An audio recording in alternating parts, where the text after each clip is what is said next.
한 시간 정도는 대략적인 이론 이야기보다는 뭐 소개 정도 하고 남은 시간에 실습을 진행을 해 보도록 하겠습니다. 저는 뭐 전문적으로 뭐 가르치는 뭐 그런 사람도 아니어서 가르치는 뭐 이 과정이 되게 서투를 수도 있기 때문에 그 점은 좀 이해해 주셨으면 합니다.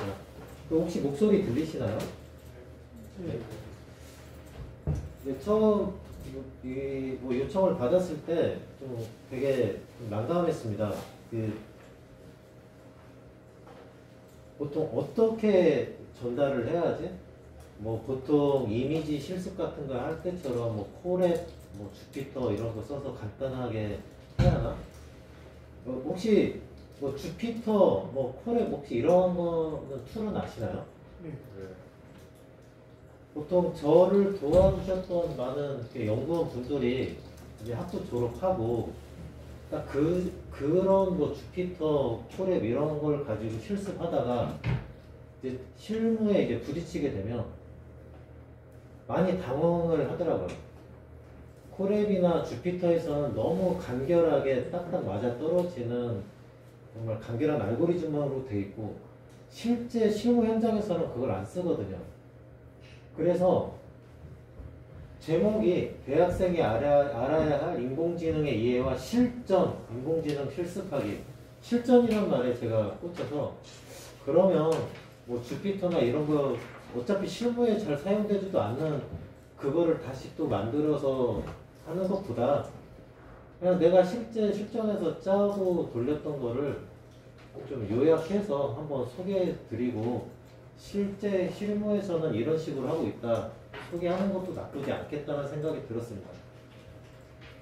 그래서 실습은 한 2시간 안에 뭐 이론적인 거 소개하고 실습하고 거의 불가능하지만 일단 맛이라도 좀 보면 좋겠다 싶어서 이렇게 준비를 했고 오늘 주제는 이제 AI를 활용한 음향 음성 분석 기술이 되겠습니다.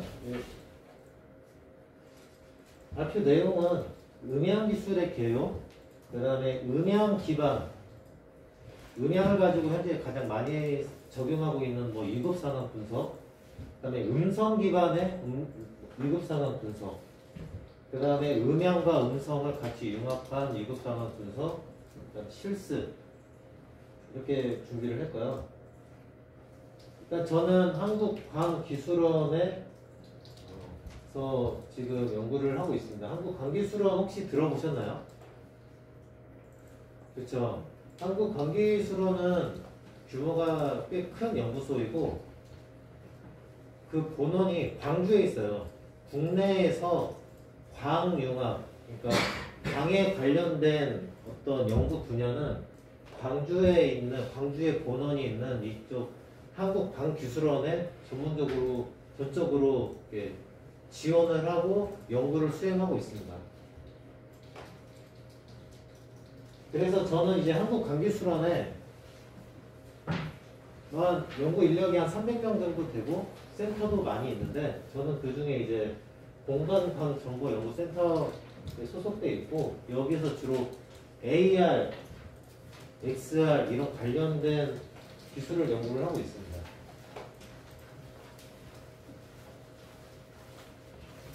그래서 주로는 이제 AI 음성 향상이라는 거는 그 음성인식 아시죠? 음성인식을 할 때 좀 시끄러운 환경, 울리는 환경에서는 좀 잘 안 되는 걸 경험해 보시나요? 네. 그런 환경에서 음성인식을 잘 되게 하기 위해서 뭔가 시끄러운 소리와 뭐 사람의 음성이 들어오면 섞여 있을 때 사람의 음성만을 뽑아내는 거를 이제 음성 향상이라고 이제 얘기를 하고 있습니다. 그런 쪽 관련된 기술을 좀 연구를 많이 하고 있고요. 그 다음에 자동 음성 인식 기술도 연구를 하고 있습니다. 일단 자동 음성 인식이라고 하면 혹시 컴퓨터 공학과 전공하시는 분 여기 좀 계시겠죠? 아, 네. 이게 분야별로 자동 음성 인식을 좀 세부적으로 보는 관점이 다릅니다. 자동 음성 인식이라고 하면 일단 제가 말하는 이 음성 마이크로폰으로 받았죠. 이 어떤 물리적인 음향 신호를 텍스트로 변환해주는 기술이 일단 들어가야 합니다. 그래서 스피치 투 텍스트라고 얘기하죠.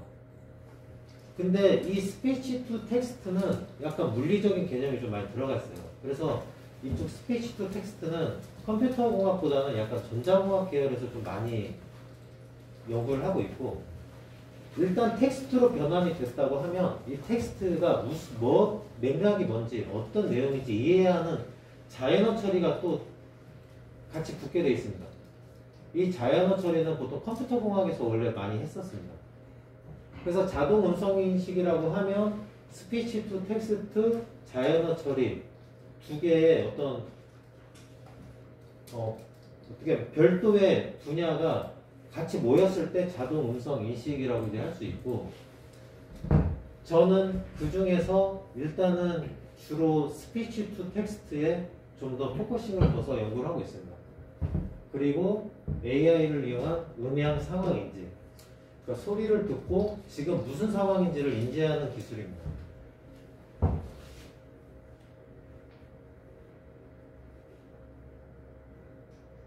네, 저는 일단 이쪽 광주과학기술원에서 박사를 마치고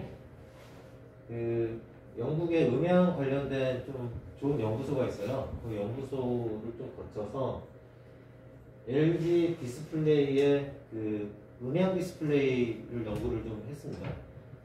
좀 이거는 좀 상관이 없는데 혹시 음향 디스플레이 뭐 어떤 개념인지 아시나요?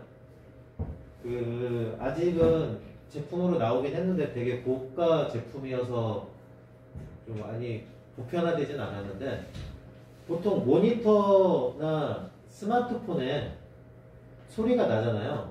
소리가 날 때 어디서 나는지 혹시 아세요?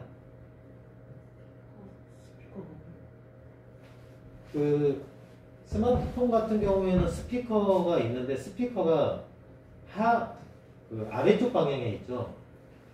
저는 동영상을 보려고 스마트폰 영상을 딱 보고 있는데 오히려 옆에 있는 사람이 더 크게 들어. 전 오히려 듣는 건 옆으로 나가고 약간 회절돼서 오는 소리를 전 듣고 있는 것 뿐입니다.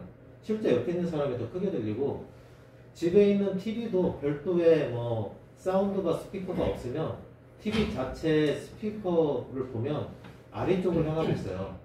그래서 되게 몰입감이 떨어져요. 아무 생각 없이 보면은 그냥 그러려냐 하는데 실제 신경을 쓰고 보면 되게 몰입감이 떨어집니다. 그래서 이제 음향 디스플레이라고 하는 거는 스피커가 결국은 그 멤브레인, 막을 이렇게 공기를 떨려서 소리를 나게 하는 거거든요. 디스플레이 자체도 하나의 그 멤브레인입니다.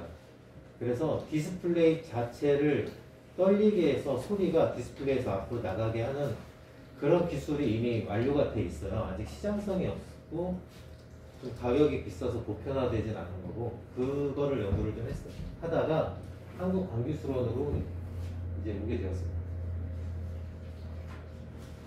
근데 이제 본격적으로 들어가면 보통 시각지능, 라이석 교수님도 시각지능 쪽 하시는데 영상, 이미지 이런 쪽은 워낙 많은 사람들이 하고 있어요. 시각지능해서 소스코드 구하기도 쉽고.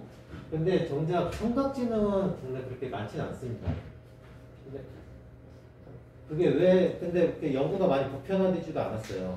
시각지능에 비해서. 그건 뒷부분에 한번 설명을 드릴 거고, 이 청각지능을 정말 크게 나눈다고 하면 결국은 스피치 레코그니션과 사운드 레코그니션이 있습니다. 스피치 레코그니션을 이제 한국말로 번역하면 음성 인식이죠. 본래는 음성 인식이 국내에서는 음성 인식하면 자동 음성 인식 이렇게 생각을 하는데, 본래는 음성 인식과 자동 음성 인식은 좀 별개의 분야입니다. 그냥 음성 인식이라고 하면 사람이 듣기에 잘 이해가 가도록 도와주는 분야입니다. 보청기가 됐건 아니면 공항 같은 데서 안내방송 나올 때 막 울리잖아요. 그것도 다 연구가 들어가 있는 겁니다. 공항에서 울리는 환경에서도 스피커가 사람들에게 안 울리게 잘 들리도록, 이해도가 높게 들리도록 연구를 하고 있는데, 그런 분야를 음성 인식이라고 하고, 그 다음에 사람이 이해가 하는 게 아니고 어떤 기계, 알고리즘이 이해하도록 돕는 게 자동 음성입니다. 지금 여기서는 그 두 개가 다 포함되어 있고요. 그 다음에 사운드 레코그니션은 이제 음향, 소리를 듣고 이건 무슨 소리다, 뭐다, 뭐 이런 걸 이제 인식하는 게 있습니다. 그래서 보통은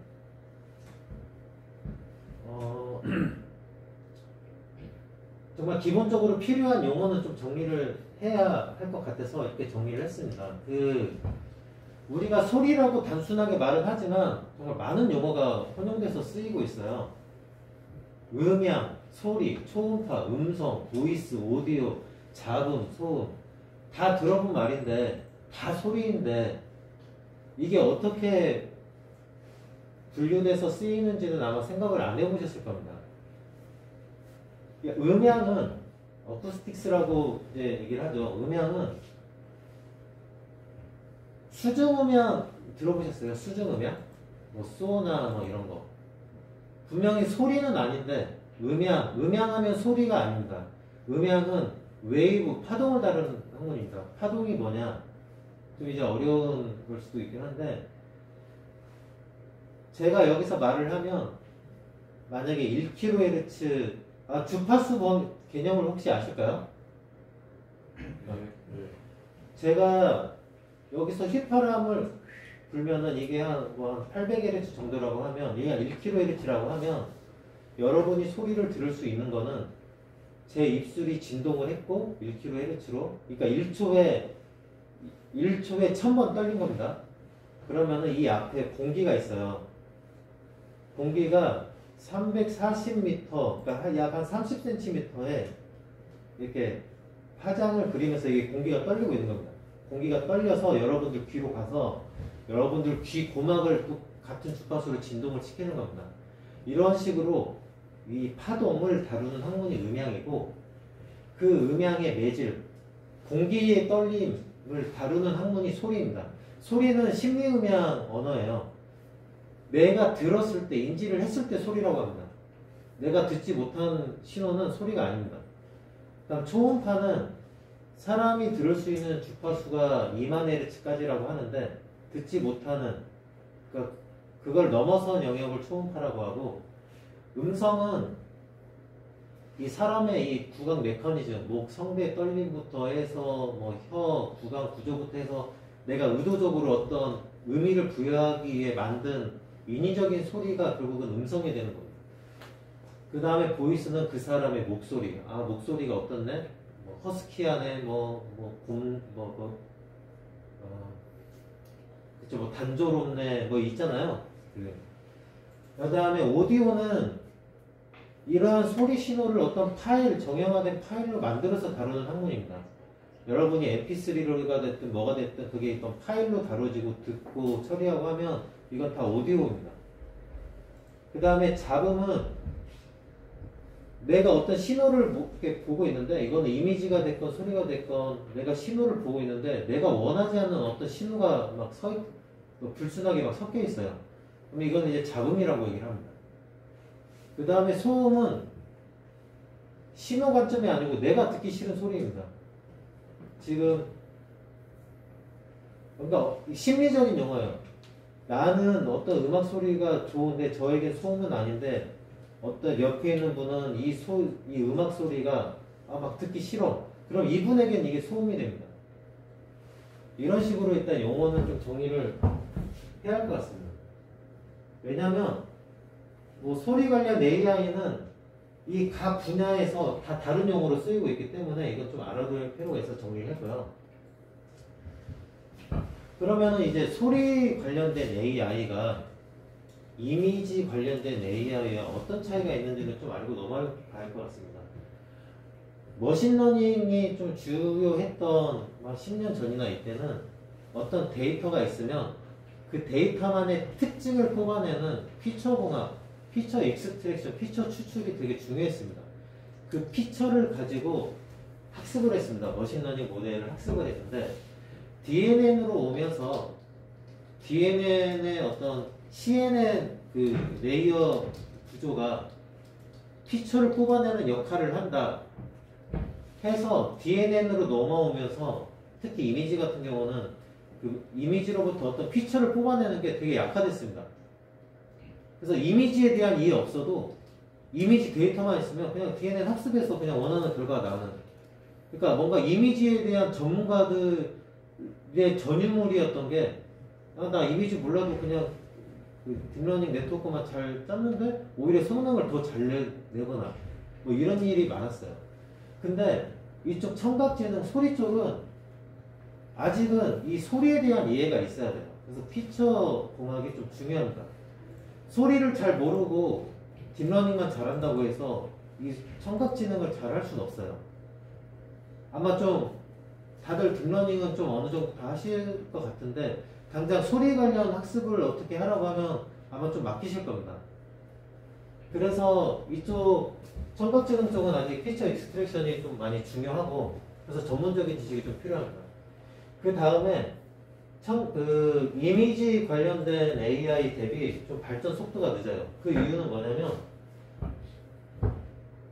보통 딥러닝을 학습을 하기 위해서는 데이터 정제가 필요하잖아요. 라벨링 작업도 필요하고 사람이 이렇게 이미지를 보면서 처리하고 정제하고 가공하는 속도는 되게 빠른데 소리는 일일이 다 들어봐야 돼요. 근데 이게 정말 막 사람을 막 미치게 해요.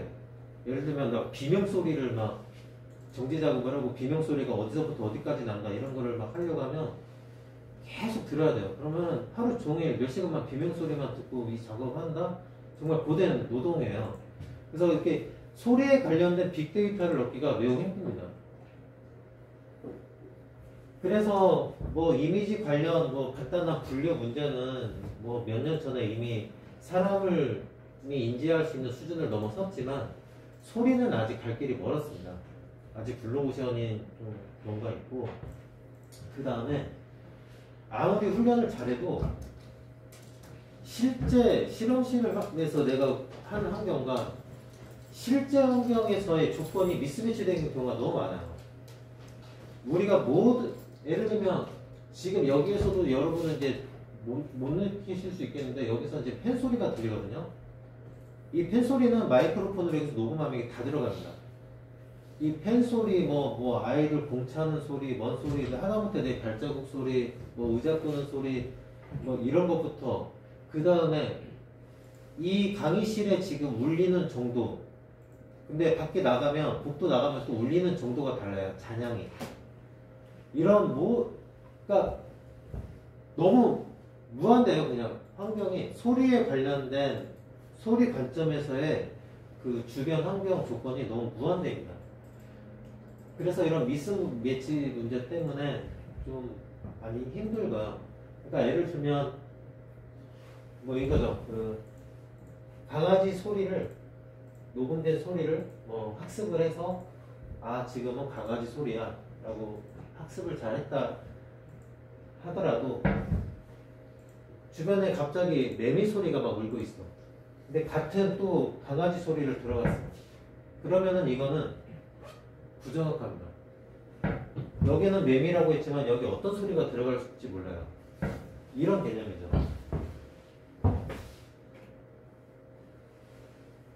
그래서 이제 좀 소리 신호를 그러면은 어떻게 이게 초반기입니다.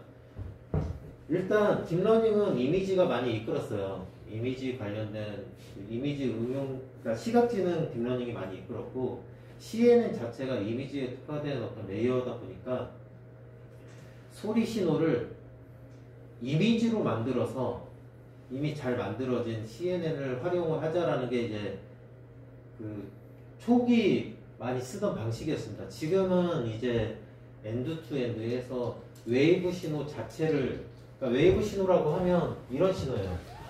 이거 많이 보셨죠? 뭐 MP3나 뭐 그러니까 파일 자체가 시간에 따라서 그냥 이렇게 막 진동을 하고 있는 겁니다. 이게 소리 신호고 이 신호를 이제 이미지화하기 위해서는 이 숏 구간 짧게 이거를 띄어다가 주파수 분석을 합니다. 주파수 분석 혹시 아시나요? 뭐 FFT나 퓨리에 어널리시스나 그건 모르시죠? 개념이 뭐냐면 소리 신호에 이 지금 내가 듣고 있는 소리에 예를 들면 50Hz 성분은 뭐 어느 정도, 100Hz 성분은 어느 정도, 150Hz는 어느 정도, 각 주파수별 크기를 다 계산을 해내는 것을 말합니다. 그걸 이제 빠르게 할 수 있거든요. 말은 어렵게 하지만. 그래서 이 부분을 잘라서 방금 말한 주파수 분석, 주파수별 크기를 구해서 여기 한 칸에 채워 넣습니다. 그 다음에 이거를 조금 시프트를 합니다. 여기 했던 거를 이렇게 시프트를 해서 다시 주파수 크기를 구해서 한 칸을 채워 넣습니다. 마찬가지로 계속 시퀀셜하게 이동하면서 주파수를 계산을 해서 한 칸, 두 칸, 세 칸 이런 식으로 채워 넣으면 이게 하나의 이미지가 되는 겁니다. 그래서 이런 식으로 이게 이미지가 되는 겁니다. 그래서 이 세로축은 주파수가 되는 거고 가로축은 시간이 되는 겁니다. 그래서 이게 지금 이 소리를 보시면 저주파 쪽에 이게 색깔이 좀 짙을수록 그 앰플리튜드 그러니까 소리 크기가 큰 거거든요. 저주파 쪽에 좀 소리가 컸고 이 타이밍에서 그러니까 이 타이밍에서 그 다음에 이쪽으로 가서는 고주파수가 엄청 고주파되고 소리가 큰 겁니다. 이게 아마 비명일 거예요. 비명이니까 약간 하이톤 고주파 음이 많겠죠. 그래서 이런 고주파 음이 많이 분포된 걸 알 수 있습니다. 이거에 좀 하다 보면 그냥 이미지만 보고 이게 지금 어떤 말인가도 알 수 있게 판독을 할 수 있긴 한데 그래서 일단 이미지가 됐죠. 이제 이미지가 되면 이제 어느 정도 뭐 딥러닝 하시고 하시는 분들은 뭐 이미지 있네? 딥러닝 학습하면 되겠네 이렇게 생각하시면서 하실 수 있겠죠. 일단 기본적인 원리는 이렇습니다. 참고로 이러한 이미지를 스펙트로그램이라고 합니다.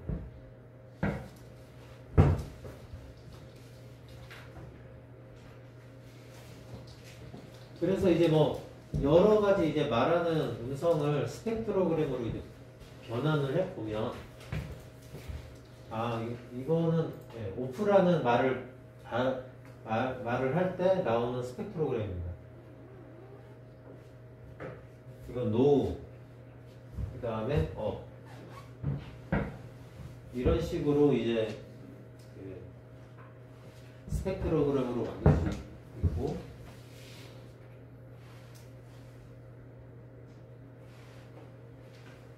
그 다음에 이제 이미지 혹시 이미지 가지고 딥러닝 학습 해보신 분 계실까요? 네. 다행입니다. 그러면 혹시 오그멘테이션 혹시 아시나요? 이미지 오그멘테이션? 그쵸. 이미지 뭔가 데이터를 오그멘테이션 증강한다라는 개념은 여러 가지 목적이 있어요.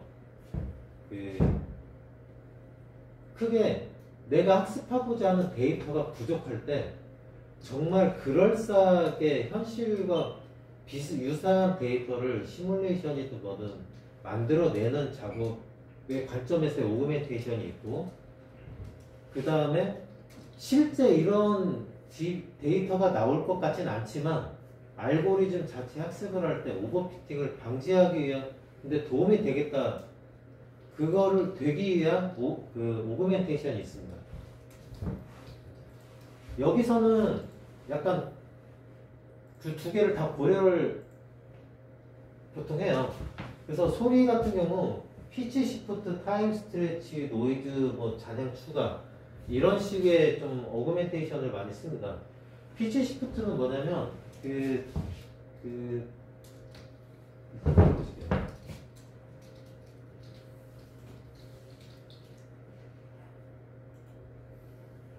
혹시 소리 어떻게 나올 수 있어요?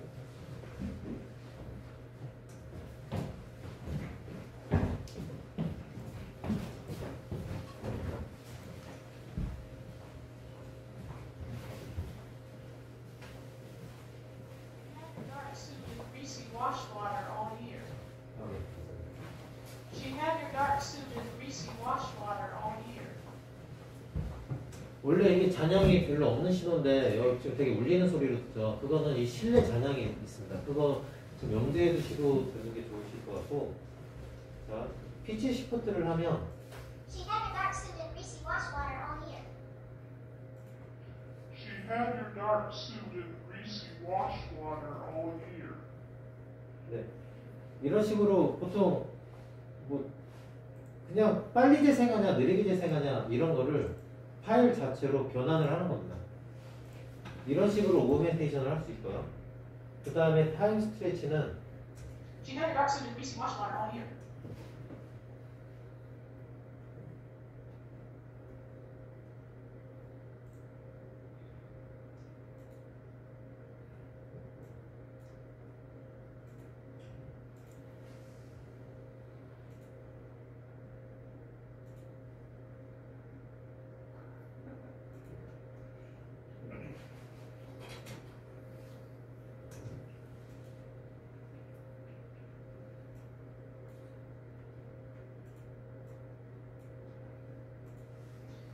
She had your dark suit and greasy wash water all year.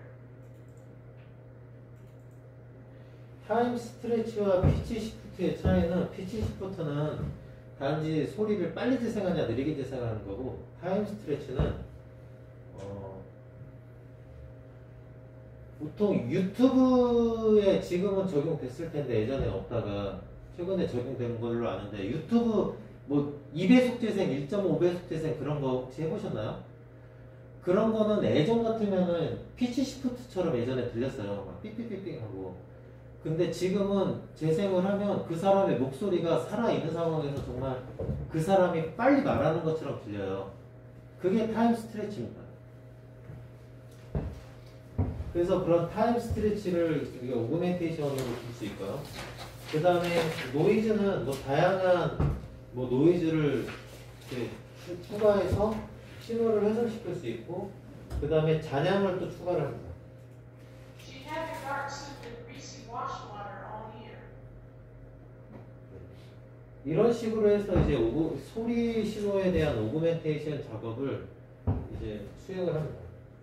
그리고 일단 이거는 좀 알아두시는 게 좋을 수도 있는데, 그 딥러닝을 통해서 성능을 향상하고자 하는 그 전략이 연구소하고, 그러니까 연구소 학교 뭐 이런 하고 기업 산업체하고는 좀 달라요. 기업 산업체는 알고리즘이 간단하더라도 데이터만 많으면 성능이 향상되는 거 아니냐. 그래서 데이터 수집에, 정말 양질의 데이터 수집에 좀 더 그 인더스트리 산업체는 집중을 하고 있고요. 그 다음에 학교 연구소 뭐 그냥 일반 연구소는 알고리즘 자체 뭔가 더 어드밴스드한 뭔가 전략 방법을 통해서 성능을 향상하는 데 집중을 하고 있습니다.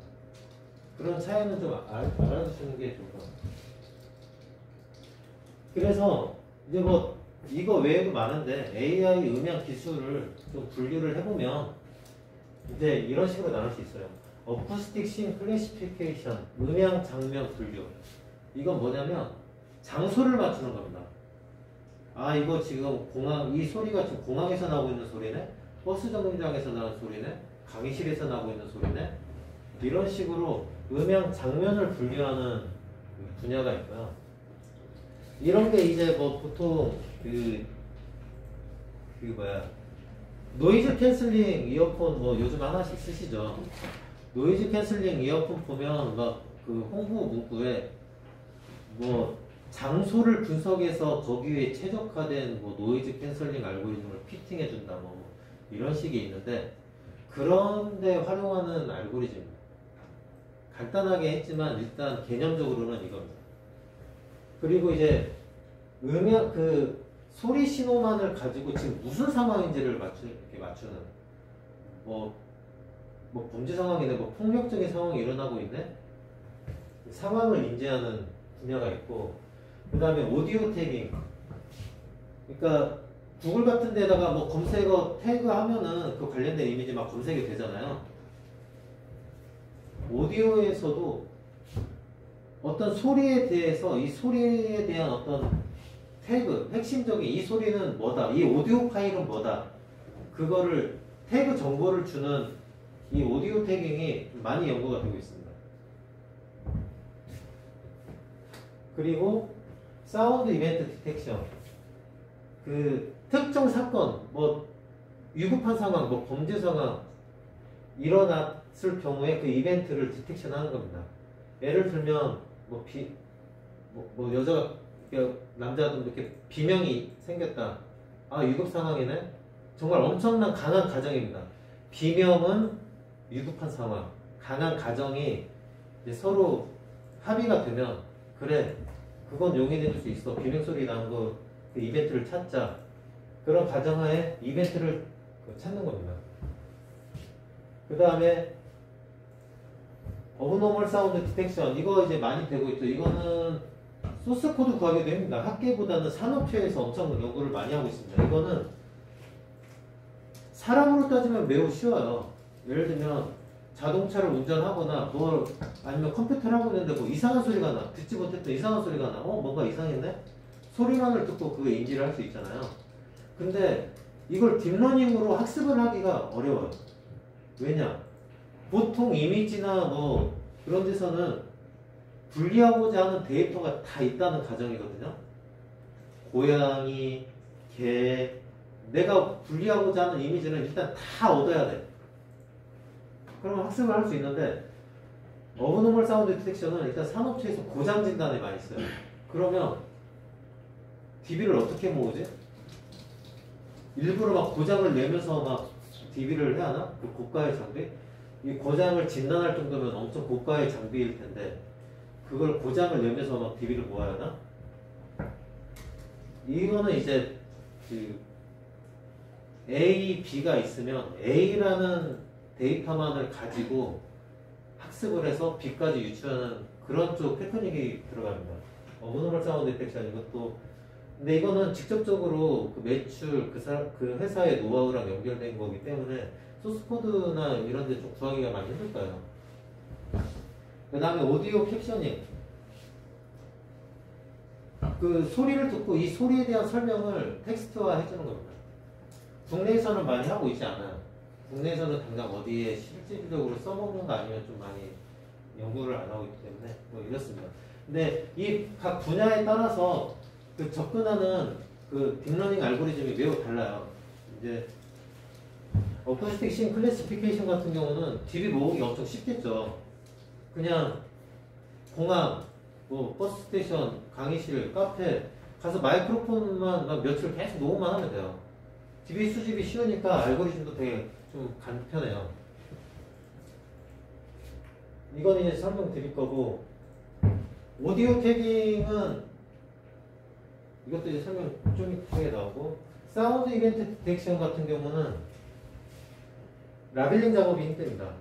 왜냐면 소리가 쭉 있는데 어디서부터 어디까지가 비명이고 어디서부터 어디까지 발자국이고 이걸 시간별로 다 이렇게 라벨링을 해야 돼요. 그래서 라벨링 작업이 힘들어서 어떤 DB, 정제화된 DB 수가 극히 제한적입니다. 제한된 DB를 가지고 양질의 성능을 얻기 위한 그런 쪽으로 이제 딥러닝이 많이 발전을 하고 있습니다.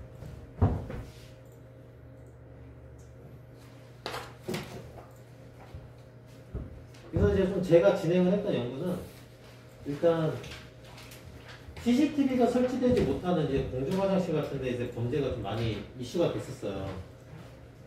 그래서 그거를 어떻게 소리로서 한번 해보자라는 취지였고, 기존에 이제 시스템이 좀 많이 보급이 됐는데 누르는 비상벨 혹시 보신 적 있으신가요? 화장실에 유심히 보시면 비상벨 누르는 게 좀 있어요. 있는데 그게 제 생각엔 범죄 방에 도움이 될까? 맘먹고 범죄를 저지르려고 하는 사람이 비상벨 누르게 놔둘까? 뭐 이런 의구심이 있는 거죠. 그래서 보통 소리를 이용한 비상벨이 많이 연구가 됐습니다. 뭐 예를 들면 뭐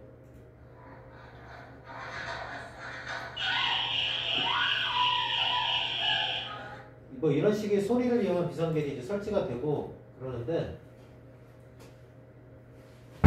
문제는 소리를 통한 비상벨은 오인식률이 너무 높아요. 누가 어떤 사람이 장난으로 비명을 지르건 술 취한 사람이고 하건 조금만 민감해도 울려버리니까 경찰들이 항상 그러니까 피곤해하면서 대기를 하고 있어야 돼요. 그래서 현재 경찰 112 비상 그 긴급 출동 체계가 어떻게 돼 있냐면 상황이 발생하고 비상벨이 울리면 아 저거 진짜 뭐 무슨 일이 있는 거 아니야? 하면서 그냥 한 명 정도 한번 현장에 가보라고 그냥 한번 그러니까 소극적으로 보냅니다. 근데 그 인력이 가서 봤더니 진짜 뭔가 상황이 벌어져 있어. 그러면 그제서야 다시 빨리 출동해달라고 연락을 해서 이 대응 인력이 출동을 합니다. 그러니까 시간적으로 엄청 손해를 보는 거죠. 근데 비상벨이 그거를 감지를 할 때 정말 그게 무슨 상황인지를 인공지능을 이용해서 한번 파악을 해보자. 그걸 이용해서 바로 투입하도록 해보자라는 게 연구 취지였습니다.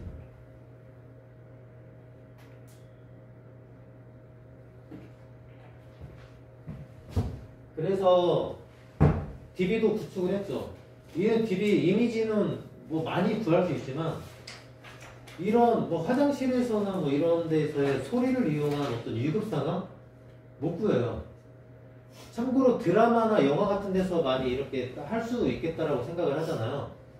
못 씁니다. 왜냐면 드라마나 영화 같은 데서 뭔가 범죄 현장이 막 일어나려고 하잖아요. 그러면 백그라운드 뮤직이 깔려요. 뭔가 그걸 그러니까 뮤직이 깔리니까 그걸 가지고 학습을 하면 뭔가 백그라운드 뮤직 뭔가 긴박감 넘치는 음악만 나오면 다 위급상황으로 해버리는 거야.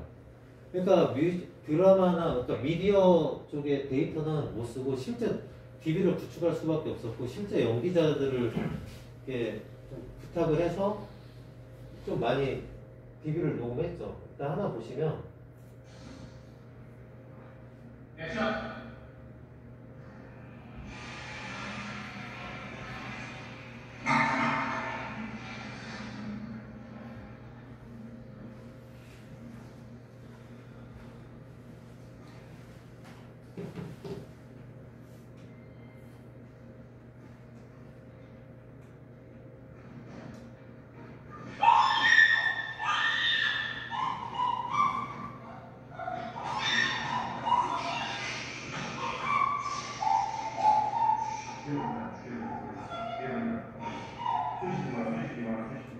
네.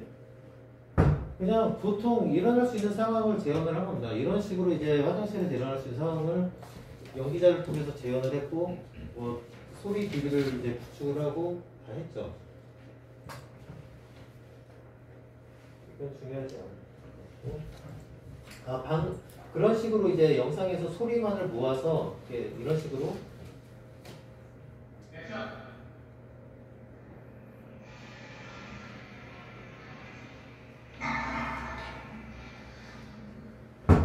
네, 지금 이게 이제 본 웨이브 폰 신호고 이거를 스펙트로그램으로 이제 변환한 게 이제 아래쪽 이미지입니다.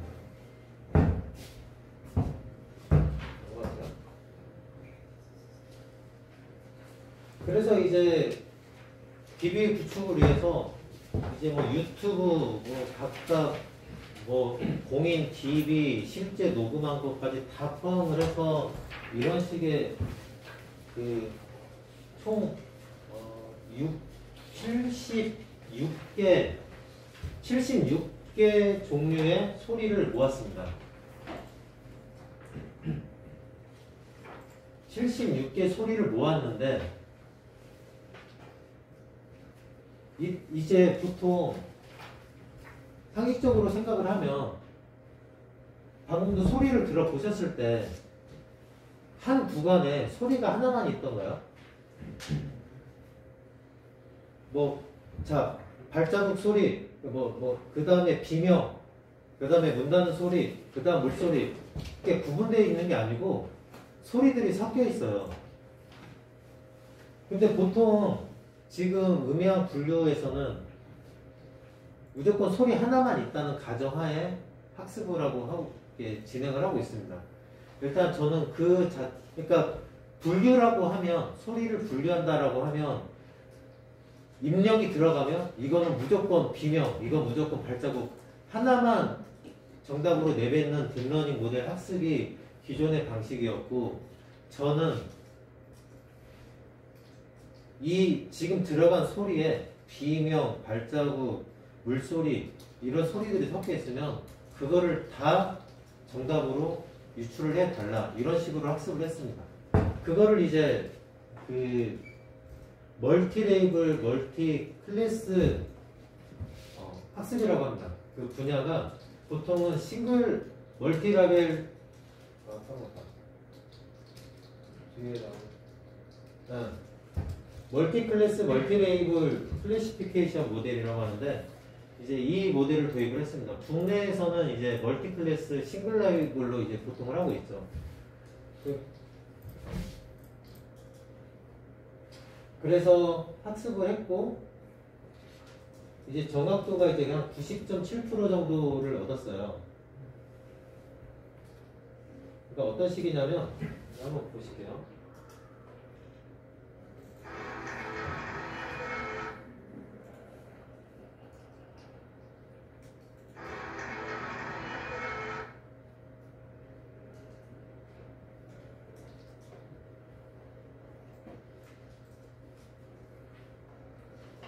네, 지금 소리 들으셨을 때 어떤 소리가 들리셨어요? 악기 소리, 박수 소리. 그쵸? 아코디언하고 박수 소리인데 지금 그 소리를 들어가서 그 딥러닝의 인퍼런스를 한 결과를 보면 이게 각 클래스에 대한 각 소리에 대한 확률을 지금 막대과 표시로 해주는 거거든요. 그럼 이 스레셜드 기준으로 지금 여기 보시면 지금 박수 소리가 제일 크고 그 다음에 아코디언 이렇게 있다. 그래서 지금 정답을 지금 보여준 겁니다. 그 다음에 예를 들면 뭐 이거를 보시면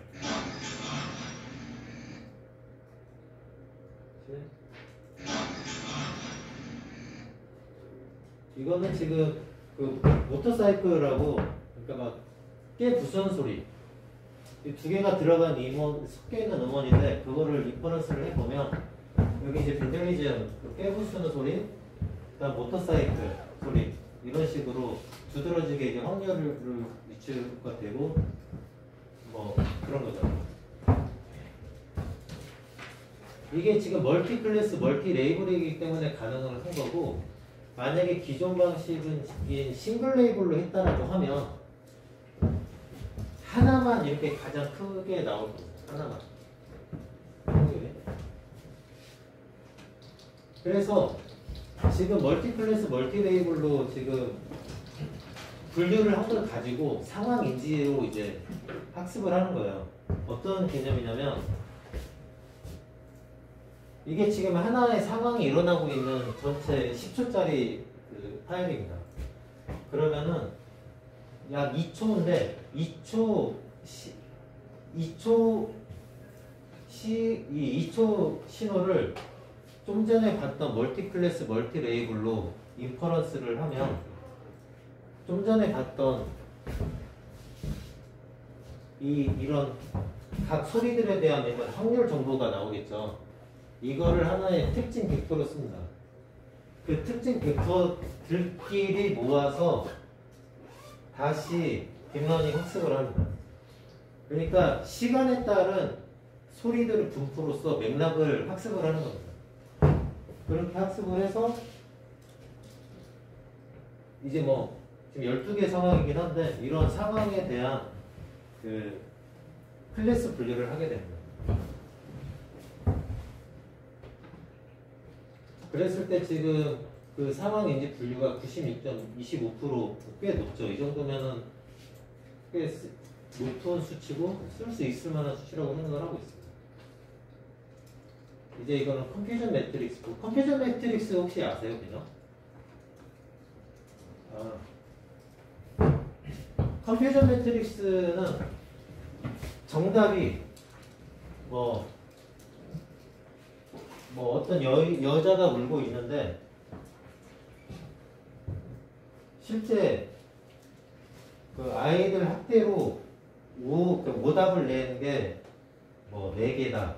이겁니다. 그러니까 그 정답 분포를 어떤 식으로 그 오답을 냈는지 분포를 보여주는 그 지표가 되겠습니다.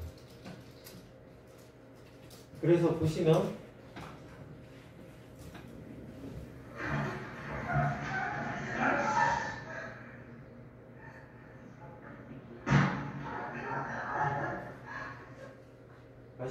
다시 들어볼게요. 한번 유념해서 한번 들어보세요.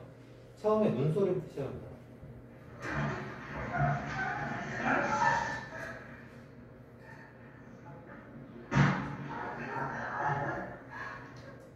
네, SOB 수업은 뭔가 끙끙대면서 막 애원하는 소리를 이렇게 수업이라고 하거든요.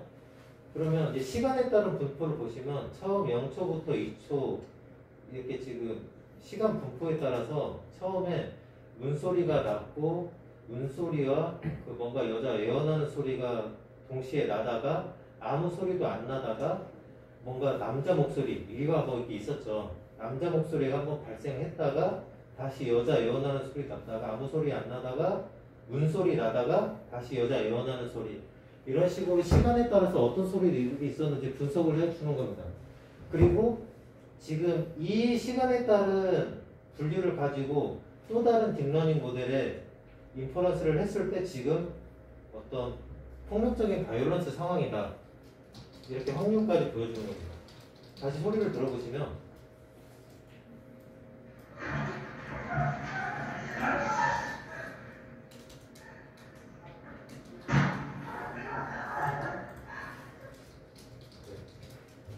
상당히 좀 잘 맞죠? 이거는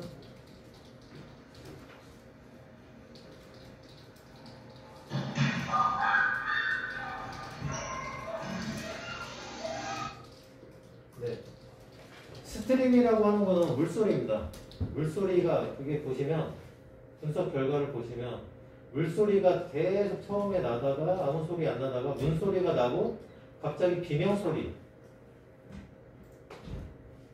그러니까 쉴이라고 스크림은 둘 다 비명인데 좀 정도가 있어요. 스크림은 막 우리가 공포 영화에서 보는 막 전 힘을 다해서 내는 뭐 그런 비명을 스크림이라고 하고 쉴이는 약간 막 그거보다 약한 비명? 뭐 그런 정도로 생각하실 것 같습니다. 비명 소리 나다가 그 다음에 뭐 애원하는 소리 그 다음에 마지막에 가서는 애원하는 소리와 물소리가 동시에 들린다. 다시 들어보실게요.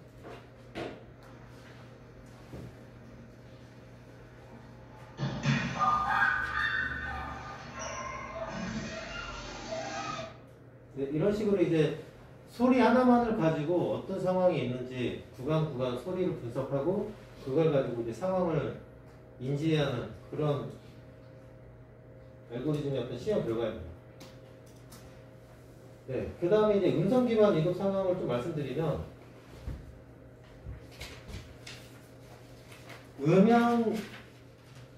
음향만으로 상황을 인지를 하려고 하다 보니까 너무 한계에 부딪혔어요. 왜냐하면 실질적으로 이거 한번 보실게요. 지갑 주라고. 지갑 없는데요? 지갑 주라고. 잠시만요. 지갑. 전화 받아요? 지갑 주라고, 씨발, 진짜. 네, 좀 과격하긴 한데 모든 상황이 처음에 봤던 것처럼 막 급변하게 대화 없이 상황만으로 이루어지는 게 아니고 오히려 더 보편적인 상황은 이런 상황이에요. 대화 위주의. 이 대화가 많은데 이 대화를 음향만으로 하려고 하니까 이제 한계에 부딪힌 겁니다. 그래서 솔직히 대화 지금 하고 있는 대화만 이해해도 지금 상황이 어떤 상황인지 더 잘 이해를 할 수 있거든요. 특히 기절놀이 같은 경우, 기절놀이 혹시 아시죠? 들어보셨나요? 기절놀이 같은 경우는 그냥 겉에서 CCTV를 보고 뭘 하건 뭔가 과격한 행동 같은 게 없어요. 그냥 둘러싸고 뭔가 대화하고 그냥 둘러싸 담선하는 것 같아. 둘러싼 상황에서 한 사람이 그냥 어떤 약자 목을 조이는 거예요, 그냥. 어떤 뭐 폭력적인 뭐 소리, 음향 이런 신호도 없어요. 다만 그들이 나누고 있는 대화를 분석을 할 수 있다면 그거는 이제 위급 상황인지 아닌지 알 수 있겠죠. 이런 기절놀이가 나오면서 어떤 음성 대화를 이용한 상황 분석이 좀 관심을 좀 받았어요.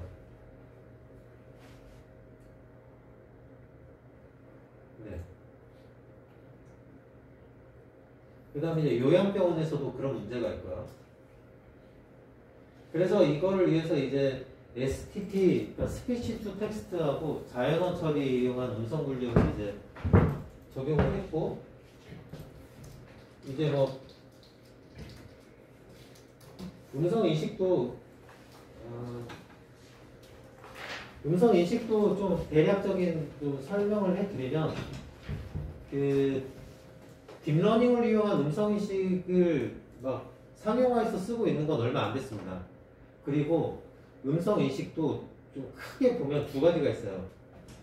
실시간으로 음성 인식을 하는 거.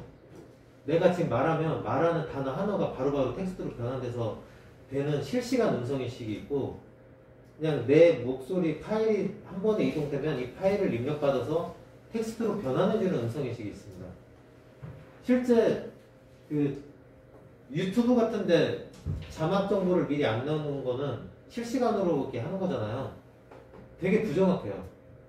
자막 없이 실시간으로 하려고 하면. 국내 모 기업에서는 그런 유튜브나 이런 거를 자막화 해주겠다, 그런 기술이 있다라고 했는데, 거기에는 보면 두 번의 절차가 있어요.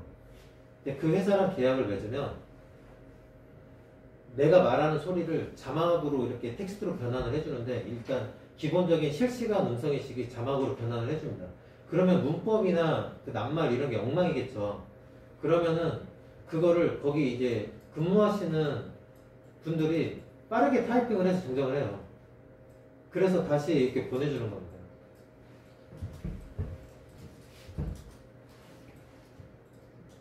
그래서 이제 자연어 처리에는 더트, 일렉트라 뭐 이런 알고리즘들이 쓰고, 이거는 다 오픈되어 있기 때문에 갖다 쓰시면 되는 거예요. 근데 이제 이 텍스트도 증강이 필요해요. 뭐 비슷한 말로, 그러니까 대화, 이거 지금 다 어떤 대화거든요.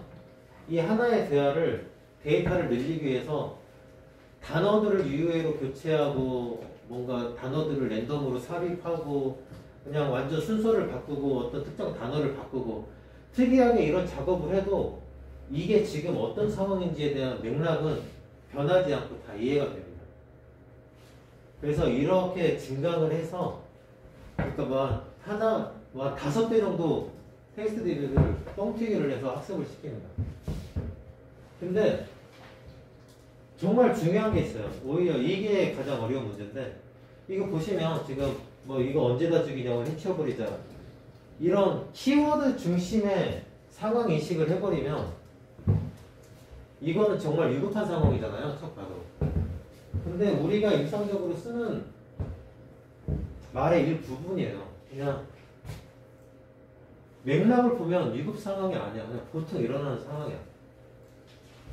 양아치들, 극혐, 쓰레기 새끼들, 누구를 막 욕하면서 남 얘기하는 거고, 실제 여기 상황은 뭐 그냥 담소 나누고 있는 거예요.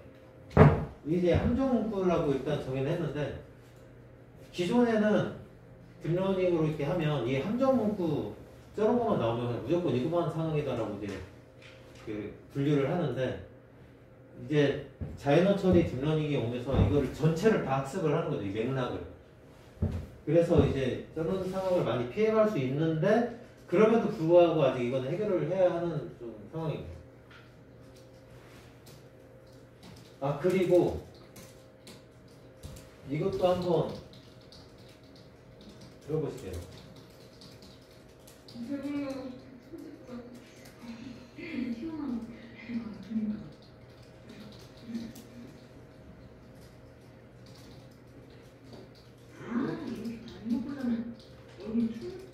네, 그리고 다른 거. 이름 좀 제대로 불러줄래? 헷갈립니다.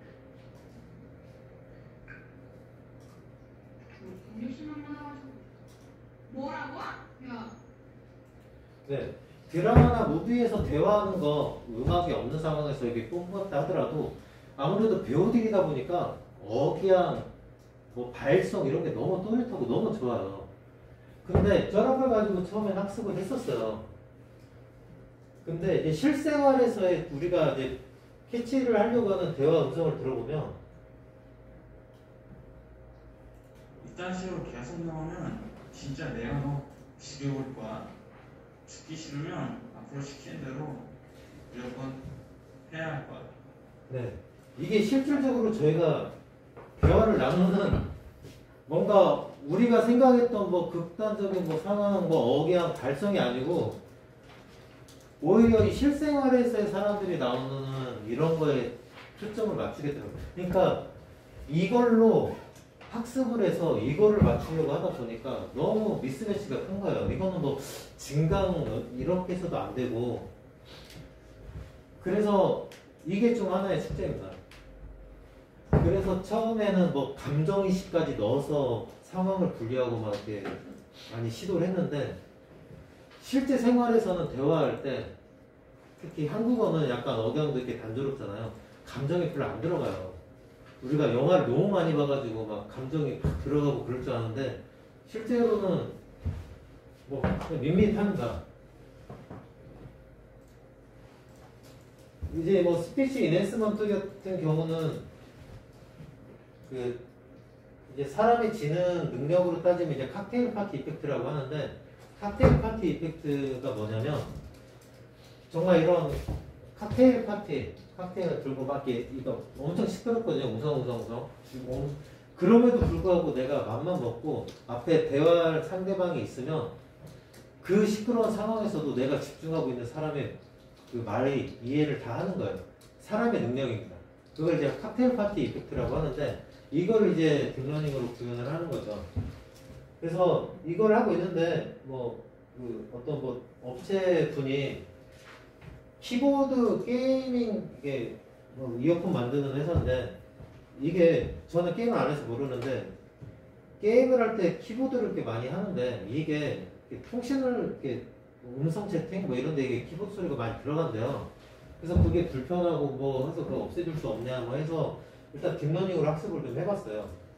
한번 들어보시면 Best way to learn is to solve extra problems. 한국어 버전도 있는데 일단 준비된 건 영어로 보냈습니다. 처리를 딥러닝으로 이제 인퍼런스를 하면 Best way to learn is to solve extra problems. 정말 엄청 이렇게 거의 완벽에 가까울 정도로 이렇게 없어지죠. 딥러닝 이전에는 이렇게까지 성능이 안 올랐습니다. 이것도 딥러닝이니까 이 정도 성능까지 지금 끌어올릴 수 있는 거예요. 그래서 방금 말한 뭐 인핸스먼트 뭐 다 해서 결국 지금 음성을 가지고 이급 상황을 분석하는 그런 거는 지금 83% 정도 성능을 얻었어요. 그냥 하려고 그 분리하고자 했던 내용은 지금 막 협박하고 있는 상황이냐, 금전적으로 갈취를 하고 있는 거냐, 그 다음에 뭐 괴롭히고 있는 거냐, 아니면 직장 내에서 괴롭힘이냐, 이거를 이제 5가지로 이제 분류하는 관점에서 음성을 가지고 분류를 하려고 했고, 그게 지금 한 83% 정도 정도가 나오고 있는 상황입니다.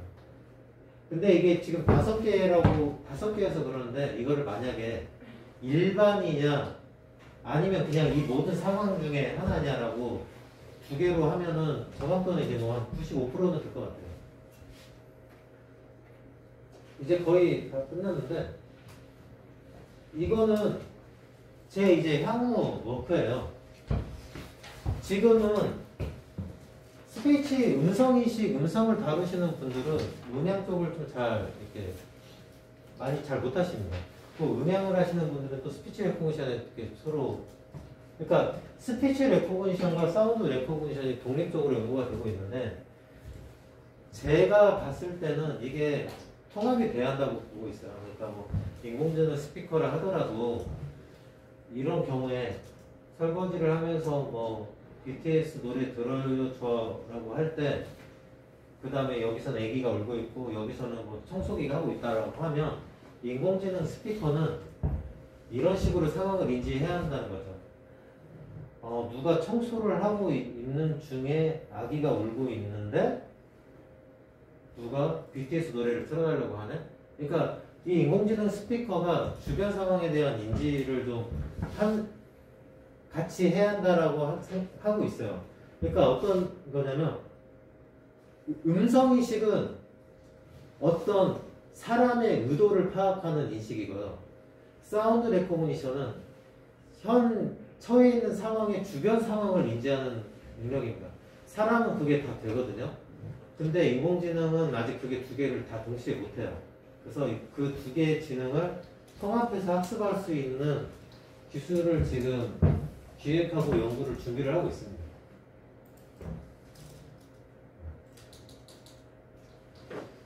좀 많이 지루했나요? 너무 빨리 진행해서 좀 혹시 질문 있을까요? 여기까지? 아, 네네. 혹시 그 음성 처리 분야에서도 트랜스포머를 활용해서 성능을 보는 그런 경우가 있나요? 아, 네. 음성 인식에서는 거의 트랜스포머입니다. 트랜스포머를 아시면은 꽤 아시는 것 같은데.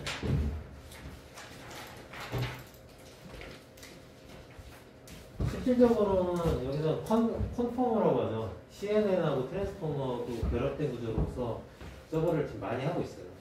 그렇다면 결국에 음성을 인기지로 돌려가지고 돌린다는 게 아닌가요? 저렇게 한다는 게 어떻게 보면 비전 트랜스포머 아닌가요? 근데 저렇게 해버리면 그쵸. 비전, 그러니까 이미지 데이터 포맷으로 할 수도 있는데 이것도 지금은 스테이트 오브 아트는 아니고 현재 스테이트 오브 아트는 이겁니다. 엔드 투 엔드 웨이브 신호 자체를 그냥 웨이브 신호 자체가 그러니까 이미지화 하지 않고 웨이브 신호 자체를 그냥 음성인식으로 학습하는 그 엔드 투 엔드 ASR이 지금 연구가 많이 되고 있습니다. 이것도 지금 하고 있긴 한데 그쵸. 하고 있긴 하죠. 근데 뭐 굳이 이게 뭐 스테이트 오브 아트냐 뭐 그런 관점에서는 좀 일단 이거를 많이 연구를 하고 있죠. 이거는 좀 부끄러운데 외국에서 이미 다 해놓은 거를 영어 위주로 개발된 거를 국내에서는 한국어 개념으로 한국어를 가지고 다시 재학습해서 조금이라도 성능 향상하고 그런 쪽 연구가 좀 많이 되고 있습니다. 지금은 소타 아니니까 아니면 지금 그래서 사용하지 않는 건가요? 사용하죠. 왜냐하면 계속 연구를 하고 있는데 뭐 새로운 스테이트 오브 아트가 떴다고 해서 이 연구를 중단하고 이거를 할 수는 없죠. 이것도 연구를 계속 하고 있습니다. 이거는 스테이트 오브 아트라고 하는 거는 가능성을 두고 이제 연구를 많이 시작하고 있다는 거지 상용화 측면에서는 이것도 아직 멀었습니다. 이거는 그 장점이 뭐냐면 그 프리트레인드 모델 개념 아시죠? 그 개념이 들어갔습니다. 그래서 소량의 한국어 DB만을 가지고 마치 대량의 DB를 학습한 듯한 효과를 내는 그 프리트레인드 모델 개념이 있으면서 엔드 투 엔드를 지향하는 개념입니다. 이게 웨이브 투 벡터는 좀 많이 좀 그 인기가 있는데 이게 지금 그 메타 회사에서 지금 개발을 했고 그 공개를 했고 관리를 하고 있습니다. 그래서 그 실시간 관점에서는 이 RNN-T 계열로 연구가 되고 있고 그 다음에 실시간이 아니다 싶으면은 이쪽으로 좀 연구가 많이 되고 있습니다. 근데 궁극적으로 음성인식의 지향점은 지금 엔드투엔드로 다 가려고 하고 있습니다. 이거는 어쩔 수 없는 겁니다.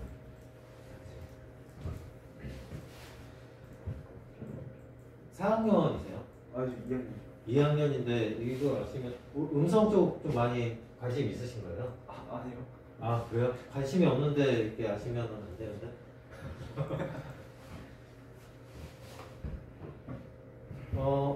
지금은 그쵸 좀 더 좀 여기까지 얘기가 나와서 하는 말인데 지금 웨이브 투 벡터가 얘기가 나왔잖아요. 웨이브 신호를 그냥 바로 학습을 하는 개념인데 지금 데이터 투 벡이 작년에 공개가 됐을 거예요. 그러니까 말씀하신 대로 웨이브만 들어가는 게 아니고 이미지도 같이 들어갈 수 있는 어떤 데이터든 다 들어갈 수 있는 데이터 투 벡 이게 나왔습니다. 그게 그게 된다는 얘기는 그 음성 인식을 하는 것처럼 단어 해서 뭐 맥락을 파악하고 음성 인식을 하는 것처럼 이미지 간의 시간에 따른 맥락을 분석하는데 쉽게 사용할 수 있습니다. 데이터 투표.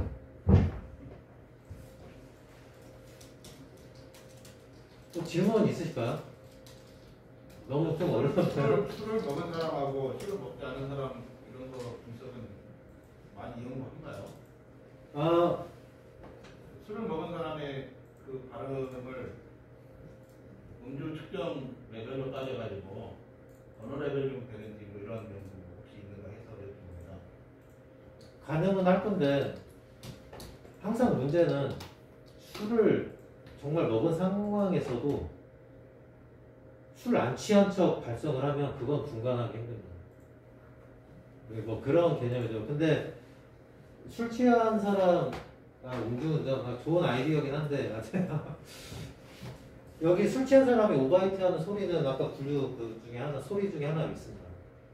아니면 뇌졸중이 오는 신호를 발음을 듣고 이렇게 구분한다든지 이런 것도 좀 연구가 있나요? 그거는 몇 년 전부터 그 발성 장애라고 하거든요. 원인이 뭐가 됐든 발성이 좀 어눌하고 하시는 분들의 음성 인식 서비스를 지원하기 위해서 발성 장애 음성에 대한 음성 인식은 꽤 오래 전부터 연구가 되고 있어요. 근데 그것도 DB 모으기가 쉽지 않아서 좀 이렇게 만족할 만한 성능은 좀 없긴 힘든데 여하튼 그것도 주요 연구 관심 분야 중에 하나입니다. 그리고 아까 그 키보드 관련된 내용 나왔잖아요. 네. 아까 그런 거 지우는 것 지금 아까 실시간이나 아니냐고 따라서 문제를 분류해서 사용한다 하셨는데 네. 약간 전송 시간 때문에 약간 그러신 거 아니면 트랜스포머가 조금 많이 층이 많이 두꺼우니까 못 써서 안 쓰는 거예요. 정리 다시 말씀드릴게요. 그러니까 아까 저런 거는 이제 결국에 상호작용으로 실시간으로 이제 해야 하는 거잖아요. 이제 키보드요? 네네네. 네. 아까 말씀하신 것처럼 실시간이냐 아니냐에 따라서 아까 모델을 구분해서 사용한다. 그건 음성 인식.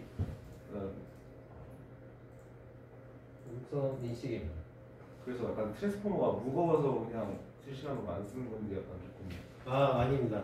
음성 인식을 할 때 끝에 그냥 단순하진 않아요. 뭐냐면 나는 학교에 간다. 이게 보면 나는 그러니까 단어 이게 정제 작업을 할 때 학교에 그럼 학교에 전에 들어올 수 있는 단어, 뒤에 들어올 수 있는 단어 이런 식으로 다 그 단어에 대한 DB를 가지고 있습니다. 그러니까 어떤 단어가 있으면 그 전에 올 수 있는 단어 리스트, 후에 올 수 있는 단어 리스트, 전후 그 단어를 따집니다. 맥락에 맞춰서. 그런 거를 따지다 보니까 이게 실시간이 안 되는 거예요. 그러니까 나는 학교에 실시간이라고 하면 나는 학교에 뒤도 안 이렇게 간다라는 말 없이 그냥 학교에 할 때마다 학교에 이렇게 단어로 써줘야 하잖아요. 근데 그런 식의 특화돼서 좀 더 정확하게 연구하는 게 이쪽이고 방금 말했다시피 전, 후 맥락을 따져서 좀 더 정확하게 텍스트로 변환해 주는 게 이쪽입니다. 알고리즘에 따라가는 게 아니고 일단 전략에 따르는 거죠.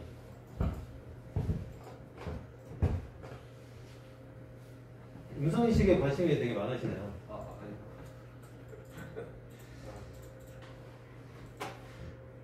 질문 제가 좀 어려웠죠. 이게 근데 이런 개념 없이 뭐 코드를 보고 실습을 한다고 하면 그게 무슨 의미가 있을까 싶습니다. 그래서 좀 부랴부랴 좀 정리를 했고요.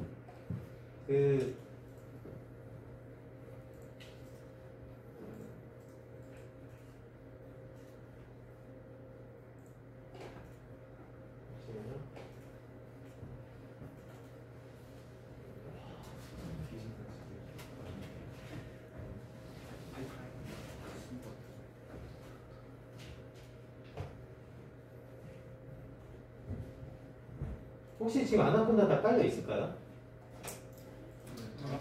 네. 그러면 아나콘다를 한번 실행, 아나콘다 뭔지 아시나요? 네. 그러면 혹시 그 코딩 툴은 어떤 걸 쓰시나요? 한참 아니면 VHP 이미 뭐 다 잘 쓰시는구나. 저는 뭐 다 써보긴 했는데 가장 편한 게 스파이더여서 혹시 스파이더 써보셨어요? 아나콘다를 깔면 기본적으로 깔리는 툴인데 일단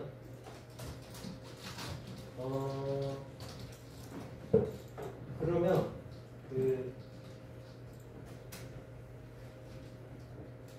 스파이더 열기 전에 그 아나콘다 내비게이터 한번 열심히 돌아보시겠어요? 참고로 실제는 우분투 계열을 씁니다. 이 아나콘다는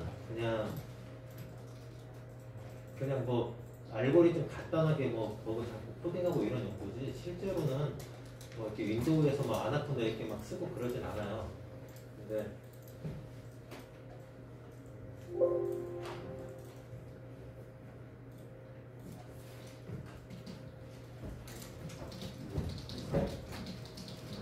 혹시 뭐 여기까지 되셨나요? 일단 아나콘다하고 이렇게 돌리기 위한 일단 뭐 간단한 세팅 위주로 먼저 한번 해볼게요. 인바이러먼트 가서 이쪽 크리에이트 하나 왼쪽 하단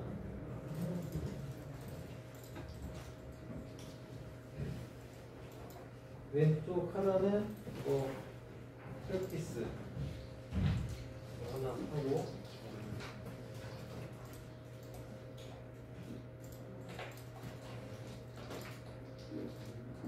잠깐만 이거 지금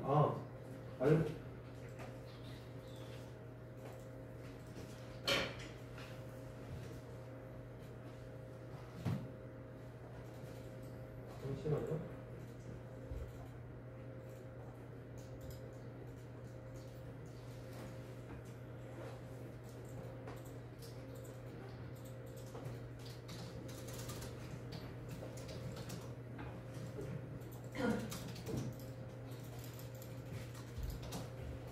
지금 이거 USB 건네서 다 복사하는데 좀 시간이 걸릴 것 같죠?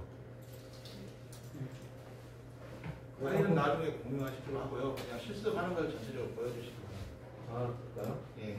그래서 나중에 그 끝나고 나서 파일을 다시 공유하겠습니다.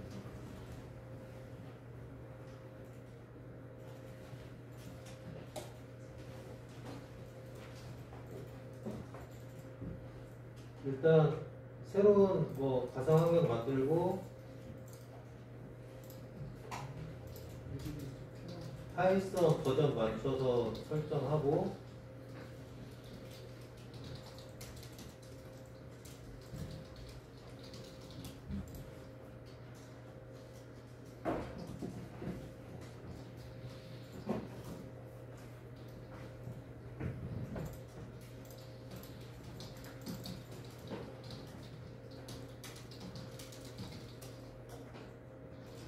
네, 이게 만들어졌죠.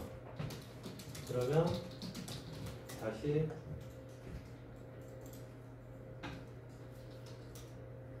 만들어졌나요? 혹시 그냥 저 이렇게 진행을 할까요? 네, 그냥 진행해 주십시오.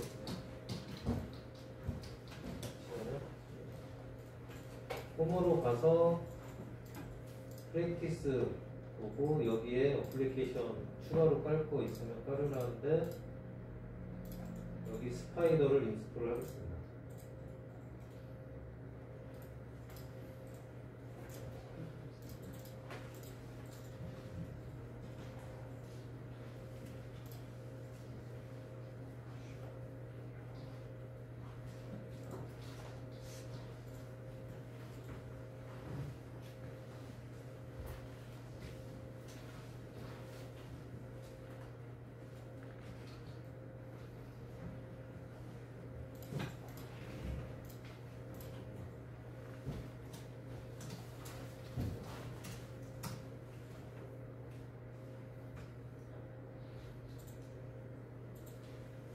혹시 한운동에 소리를 이용해서 뭔가 딥러닝 뭐 어플리케이션을 개발하고 싶다고 하면 혹시 뭐 생각하고 계신 것들이 있으실까요? 뭐 어떻게 생각하고 계신지 궁금하네. 소리를 이용해서 뭘 할 수 있겠다 뭐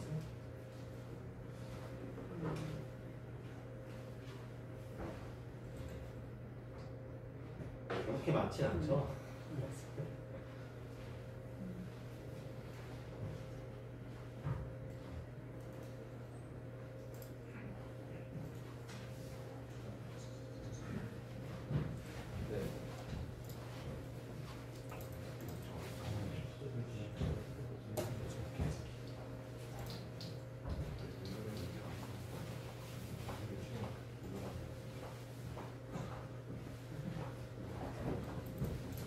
자, 그리고 이거 CMD 창도 하나 설치하겠습니다.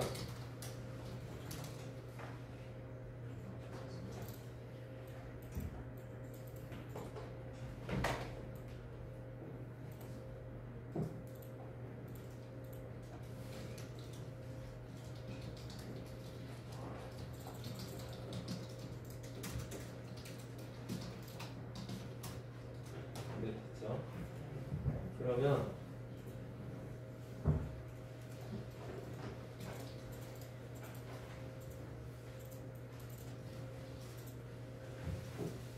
일단 설치를 할게요. 그 방금 만들었던 그 프레픽스란 창에 대한 CMD 창을 열어서 이제 지금 제가 준비한 이거를 잠깐 이게 지금 푸다가 버전을 좀 확인해야죠. 잠깐만요.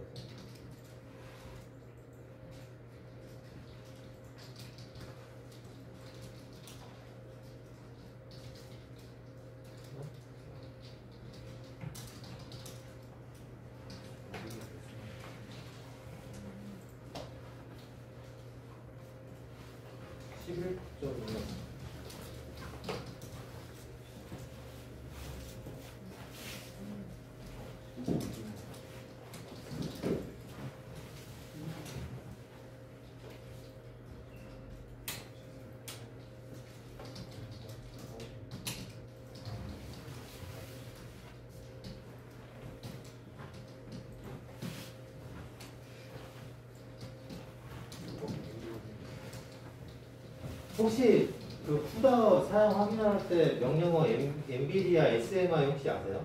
네. 그렇게 하면 이 창이 뜨잖아요. 그럼 여기 나오는 이 푸더 버전의 의미를 혹시 아십니까? 어떻게 알고 계신지 모르겠네요. 이게 실제 푸더가 이 버전이 깔려 있다는 게 아니에요. 이 버전을 레커멘드 한다는 겁니다. 이 버전을 추천한다는 얘기고 이게 깔려있다는 얘기는 아니에요. 보통 그래서 그 다른 푸다 설치되어 있는 버전을 확인하려면 다른 명령어를 쓰는데 지금 여기는 그게 먹지 않아서 일단 제가 임의로 이거를 가지고 지금 설치를 하겠습니다. 일단 파이토치 전에 기본적으로 일단 파이토치가 편해서 파이토치 위주로 진행을 하고 있어서 파이토치를 깔겠습니다. 보통 그 라이브러리는 어떤 거 쓰시나요? 텐서플로우 쓰시나요? 파이토치 쓰시나요? 둘 다? 네. 둘 다 쓰는 목적이 뭐죠? 저작권 문제 있잖아요. 파이토치. 어? 파이토치 저작권 문제 있잖아요. 저작권? 아 뭐라 해야 돼? 약간 상용화 하려면은 아, 그런 관점에서 일단 보통 제가 만나본 분들은 일단 오픈소스를 많이 활용하시는 분들은 텐서플로우로 된 것도 많고 파이토치 된 것도 많고 그래서 어쩔 수 없이 두 개를 다 이해하는 능력이 있어야 해서 그러신 분들이 많고 근데 실질적으로 어떤 거에 집중해서 개발을 하려고 하다 보면 하나를 선택할 수밖에 없어요. 근데 내가 원하는 대로 신호 흐름에 맞게 하기 위해서는 파이토치가 좀 편한 게 있긴 한데 저작권은 잘 모르겠는데 나중에 상용화할 때 인베드하는 문제에 있어서 그 인베드의 어떤 편리성, 그 처리 속도 이런 거는 텐서플로우가 훨씬 편합니다. 그런 차이가 있긴 한데 그래서 파이토치 관련돼서 그 파이토치를 텐서플로우에 연동되도록 하는 뭐 그쪽 연구도 많이 되고 있어요. 지금은 이제 거의 수준이 올라왔고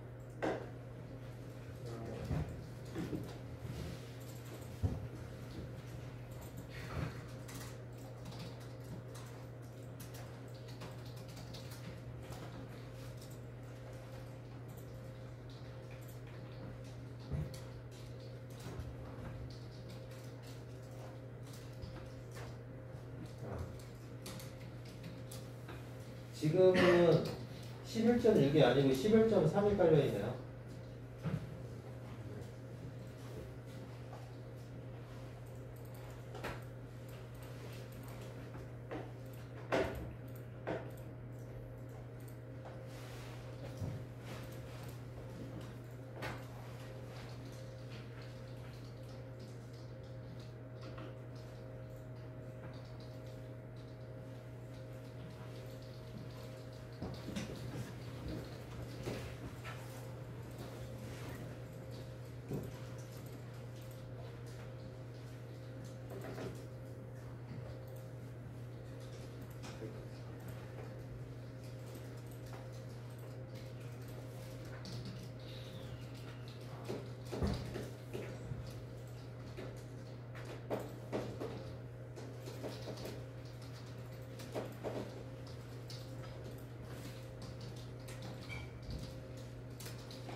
실제 딥러닝 학습할 때는 윈도우 환경에서 하세요? 아니면 우분투 환경에서 하세요? 지금은 콜에 VS 코드에 연결해서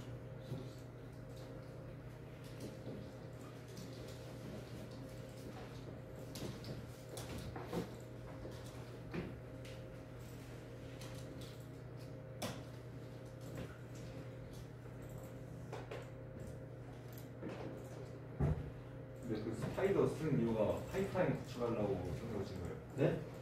그 스파이더 쓰는 이유가 파이프라인 구축하려고 쓰는 것인 거예요? 아니요. 디버깅에 편해요. 제 입장에서. 이거 한번 보여드릴게요.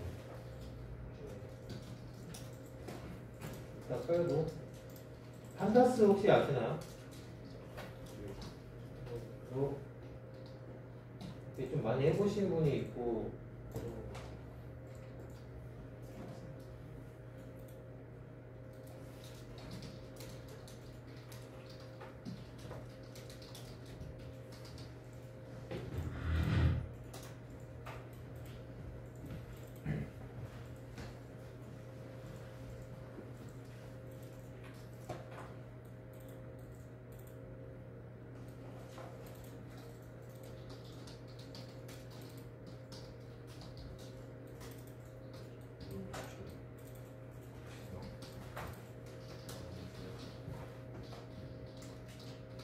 일단 여기 맨 마지막에 그게 툴인 릴노사라는 툴이 있는데 이게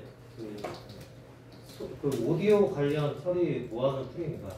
그리고 보통 이쪽 하시는 분들은 또 릴노사 까는 거를 기본으로 하고 있어요. 이제 어느 정도 깔렸고 이제 스파이더 열어볼게요. 스파이더 아까 말했던 거.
네.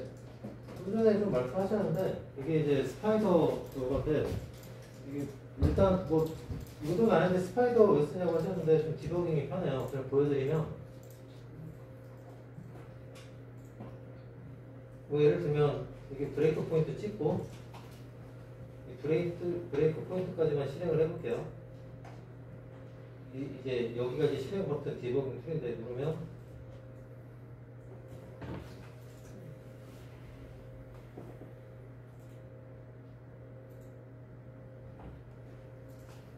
네, 실행이 됐죠. 그래서 그냥 한 줄씩 실행을 한다고 딱 하면 여기 이제 베리어블 익스플로러 가면 지금 내가 거치고 있는 변수들의 값이 그냥 다 가시화돼서 보여요. 그래서 시간을 매우 단축할 수가 있어요. 지금 DB 홈패스 패스를 저장을 했는데 DB 홈패스라는 데 보면 스트링 파일이고 이런 식의 밸류가 지금 저장되어 있다. 이제 하나씩 해보면 in list train CSV 패스 CSV 파일 패스는 스트링이고 여기다 밸류가 이런 식으로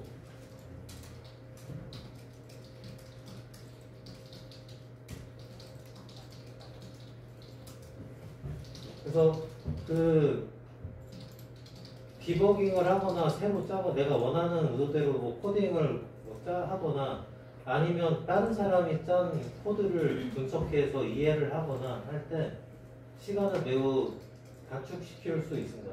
지금 파이참은 이제 안 쓴 지도 한 2년 돼서 어떤지 모르겠는데 이게 원래는 그 데이터 분석용 툴이었어요. 그래서 이런 용도로는 좀 최적화된 거여서 한번 뭐 이거 쓰기 시작하면 이제 다른 툴이 좀 불편한 거죠, 많이. 좀. 그럼 대답이 돼 있을까요? 그럼 아니 스파이더 왜 쓰냐고 하셔가지고 파이참에도 이렇게 유행이 있나요? 뭐 있죠. 있긴 한데 이렇게 막 저렇게 자세히까지 안 해주는 거. 네, 맞아요. 네. 그래서 뭐 이렇게 하고 그 다음에 뭐 k폴더 스케일러라는 또 함수 하는 곳에 들어가려고 하면 이렇게 해서 들어가서 차근차근 이제 뭐 보는 거죠.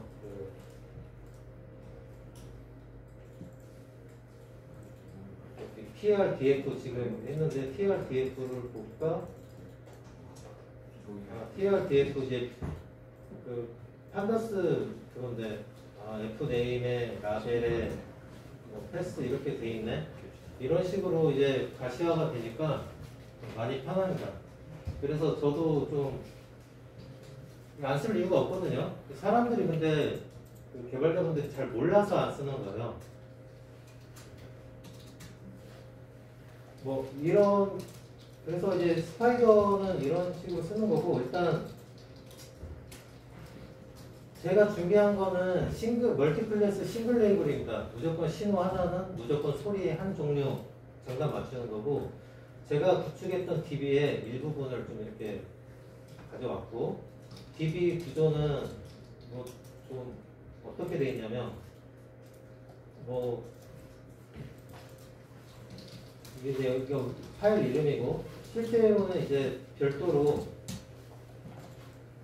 이런 식으로 CSV 파일로 이제 관리를 하는 게 좋은데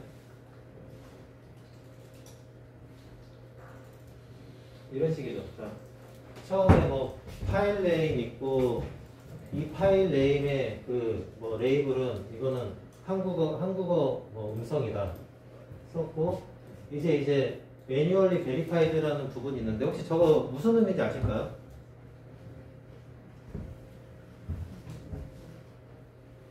매뉴얼리 베리파이드가 뭐냐면 그 너무 많잖아요. 아까 말씀드렸다시피 이거를 다 듣고 사람이 할 수가 없어. 그래서 1차적으로 어떤 이미 학습한 알고리즘으로 한번 걸러요.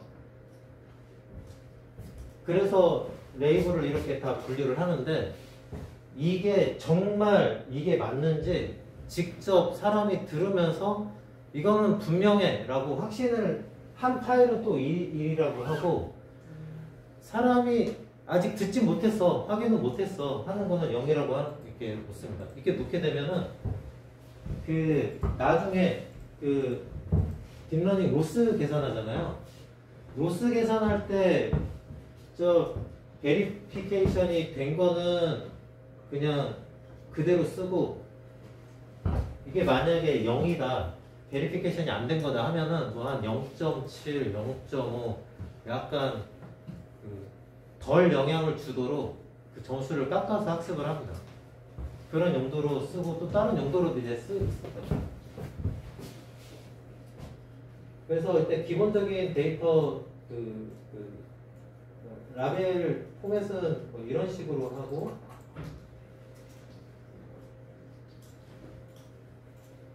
뭐 테스트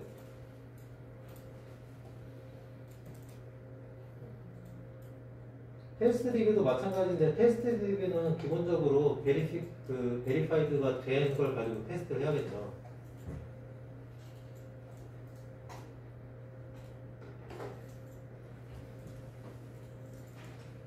그리고 이제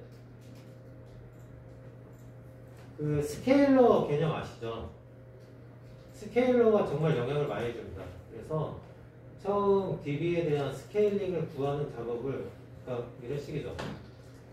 근데 이건 제 스타일입니다. 모든 분이 그렇게 하는 건 아니고, 일단 스케일러, 학습 DB에 대한 스케일러 구하는 부분, 그 다음에 학습하는 부분, 테스트하는 부분, 이걸 나누고 그 게시 파일로 이렇게 해놓고, 이렇게 그 우분투나 리눅스 같은 데서 그냥 그걸 돌리는 거죠.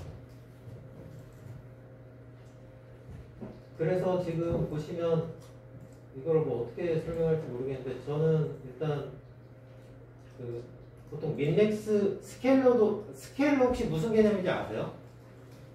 네. 그러니까 여기는 다 아시는 것 같아요. 그 데이터의 통계적인 어떤 분포 특성을 맞추는 작업입니다. 이게 좀 되게 민감해요. 그래서 학습 DB가 있으면 그 학습 DB의 어떤 통계적인 특성을 뽑아놓고, 이제 나중에 테스트할 DB에도 그 통계적 특성을 강제로 입히게 되는, 맞추게 되는 겁니다.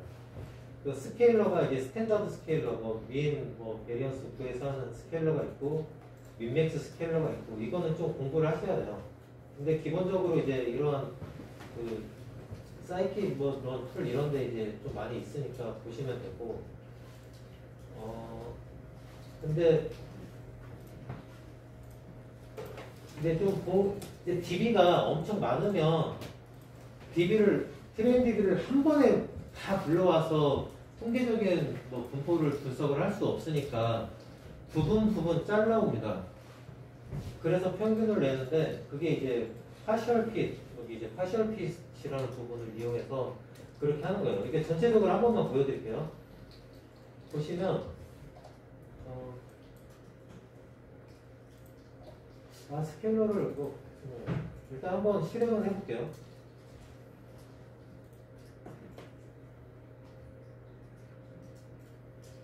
실행을 했습니다.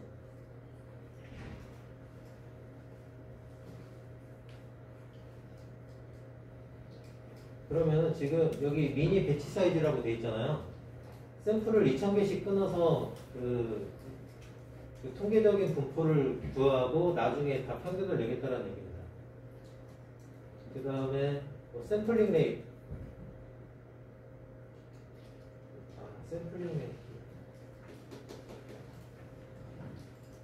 샘플링 레이트 개념 혹시 아세요? 네. 네. 샘플링 레이트이 뭐냐면, 우리가 말하는 아날로그 신호 있잖아요. 이게 연속된 신호잖아요. 근데 우리는 지금 디지털 신호를 보고 있는 거잖아요. 디지털화 작업을 할 때 1초에 몇 개 샘플을 가지고 오느냐. 이게 만약에 16,000이다 하면은 그게 바로 샘플링 레이트가 16,000이라는 얘기입니다. 16K. 지금 우리가 여기서 다루고 있는 그 음향 신호, 오디오 신호는 다 16K 샘플링 레이트 신호입니다. 듣고 계신 음악 그 파일 이런 것도 컴퓨터로 이렇게 그 파일 속성에 보시면 샘플링 레이트 이렇게 써 있어요. 네, 그래서 이제 스케일링이 끝났고, 이제 다시 학습을 트레인 모델을 바꾸시면, 일단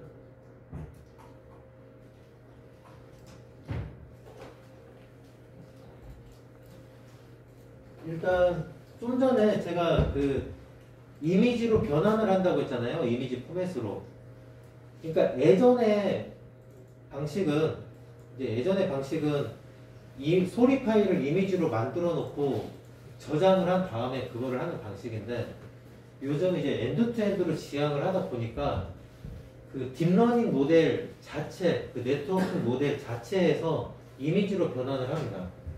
여기 보시면 이 제가 지금 이 소스 레코그나이저라고 써 있는데 이게 지금 제가 하고 있는 딥러닝 모델이고 보시면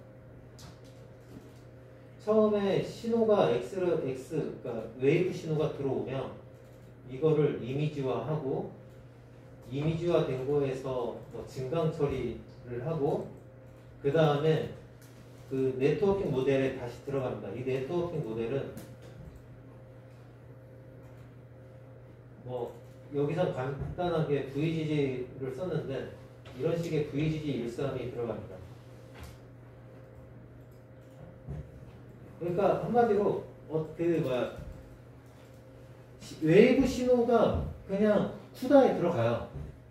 GPU에 들어가서 투다에서 이미지 처리, 뭐 전 처리 다 하고 네트워크 모델, 웨이트 학습도 다 하는 구조입니다.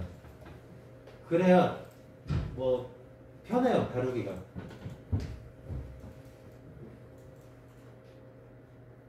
엔드투엔드는 아니지만 실질적으로 구현은 엔드투엔드로 그냥 구현을 하는 거죠.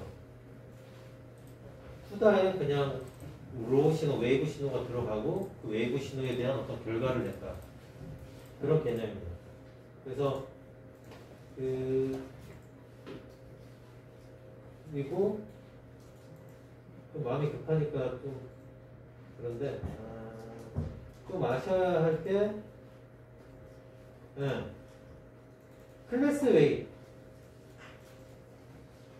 클래스 웨이트를 쓰냐 안 쓰냐도 성능에 영향을 줍니다. 혹시 클래스 웨이트 좀 아시나요? 그 데이터 언밸런스 문제 혹시 들어보셨을까요? 그러니까 개하고 고양이를 분리하는 문제인데 개 학습 DB는 1000장인데 고양이 학습 DB는 100장이에요. 그러면 이거는 개에 맞추도록 편향돼서 학습을 하게 됩니다. 그래서 개가 1000장, 고양이가 100장이면은 이 언밸런스한 거를 웨이팅을 줘서 좀 맞추는 작업을 맞추면서 좀 학습을 해야 한다. 그걸 이제 그러한 어떤 클래스에 대한 웨이트를 줄 거냐 안 줄 거냐, 줄 거면 어떻게 계산을 할 거냐, 그 개념입니다. 그래서 그거는 좀 알아두시면 좋을 것 같고, 그 다음에 얼리 스타핑 혹시 아실까요? 하이터치. 그러니까 그 학습을 보통 어떻게 끊으세요? 중단을 어떻게 하세요? 밸리데이션 로스 보고 그거 그렇죠. 그러니까 밸리데이션 로스가 더 이상 향상이 안 되면 몇 번까지 더 이상 향상이 안 되면 알아서 그냥 끊어주는 겁니다. 학습을. 그걸 얼리 스타핑이라고 하고, 저는 이제 페이턴스 10이라고 했는데 10번을 또 했는데도 뭐 향상이 더 안 일어났다. 그럼 끊는 겁니다. 여기서는 간단한 모델이어서 제가 10이라고 했는데 뭐 50을 줄 수도 있고 막 그렇습니다. 그리고 그 학습 러닝 레이트 설정은 어떻게 하세요? 그냥 딱 정해진 수치로 하시나요? 0.01로 상황 보고 그냥 휴먼이 바뀌지 않나요? 그냥 사람이 그냥 네? 일일이 몇 개 넣어보고 학습률을 보면서 사람이 바뀌지 않나요? 그게 이제 초기에 이제 막 딥러닝 개발할 때 그랬는데 실질적으로는 뭐 간단한 알고리즘이면 그렇게 하겠는데 뭐 학습 한번 하는데 뭐 2주 걸리고 뭐 며칠 걸리고 하는 거를 그런 식으로 해서는 좀 힘들죠. 그래서 이쪽에 쉐줄러가 있어요. 쉐줄러가 몇 번까지 해서 더 이상 성능이 없으면 페이턴스 10번이라고 했는데 10번까지 해서 더 이상 성능이 없으면 현재 러닝 레이트가 전 0.0005라고 했는데 여기에 팩터를 0.8을 곱해서 더 줄여서 또 해나가는 겁니다. 뭐 이런 식의 쉐줄러가 있고 이 쉐줄러도 종류가 되게 많아요. 이게 그런 개념이고 뭐 코사인 어넬링 에러는 그 러닝 레이스를 이렇게 코사인 함수처럼 이렇게 변화하면서 계속 학습을 하는 겁니다. 뭐 이런 것도 있고 뭐 자기에게 맞는 거 쉐줄링을 선택하는 잘만 선택을 하면 실질적으로 러닝 레이트는 이런 식으로 하는 게 더 합리적이죠. 러닝 레이트가 그렇게 되면은 로컬 미니멈에 빠질 수 있는 그 계속 줄여만 간다면은 로컬 미니멈에 빠질 수 있는 확률이 높아지지 않을까요? 지금 로컬 미니멈을 빠지기 위한 어떤 장치가 있나요? 저 리듀스 저거는 그 러닝레이트를 키워가 그 학습이 잘 안 되면 키워가지 않나요? 그래서 로컬 미니멈 문제가 안 생기는 걸로 알고 있는데 저 리듀스 에러는 로스를 보고 증가한 거나 감소하는 거니까. 제 이야기는 러닝 레이트를 이렇게 하다 보면은 제일 조심해야 할 게 뭐냐면은 그 로컬 미니멈을 어떻게 빠지지 않을 거냐라고 하는 부분인데 문제는 러닝 레이트를 말씀하신 것처럼 자동화 시켰을 때 그러니까 완전한 오토메이션으로 이렇게 러닝 레이트를 조정을 했을 때에는 그 위험 부담이 있지 않느냐는 질문을 드린 겁니다. 그래서 중간에 어찌됐든 간에 사람이 한 번씩 중간 체크를 좀 해볼 수 있는 어떤 그런 부분이 들어가줘야지 않을까 하는 생각이 좀 들었습니다. 네, 그럴 수도 있긴 한데 데이터가 워낙 그 복잡하고 크다 보니까 말씀하신 것처럼 이제 자동화를 할 수밖에 없을 것 같기는 합니다. 네. 보통 그쵸 한번 학습할 때 뭐 며칠이 걸리고 하는 거를 그 부분을 저도 한번 체크를 해봐야겠네요.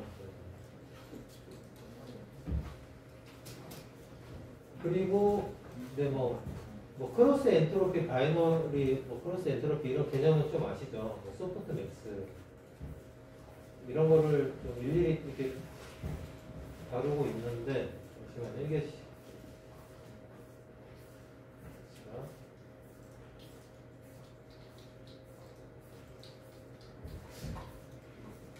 특별히 뭐 볼 게 그 정도이고 그 다음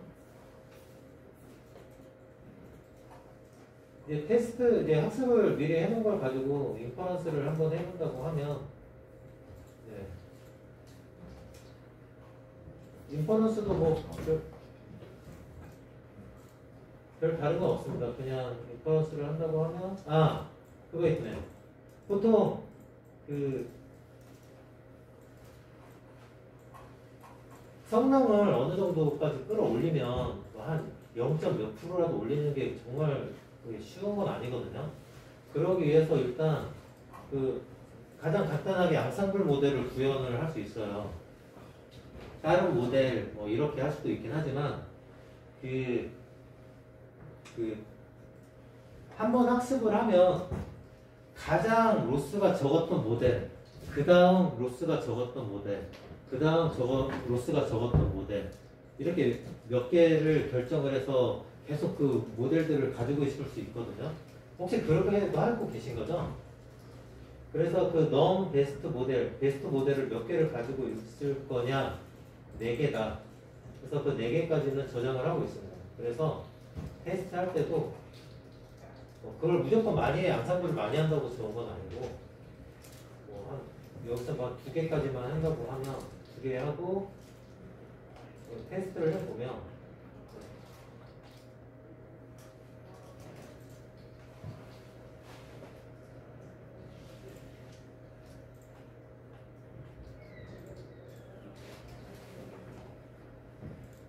그렇죠.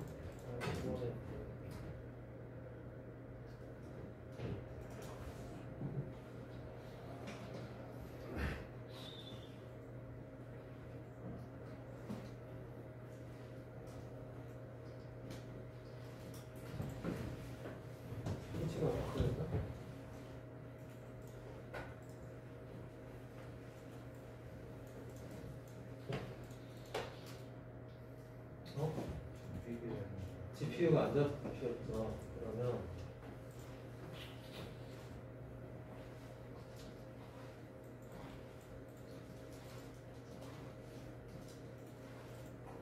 뭐 학습도 안 했는데 여기 이걸 가지고 테스트 한번 해보고 하는 건 좀 의미가 없을 것 같긴 한데 결과만 일단 보시겠습니다.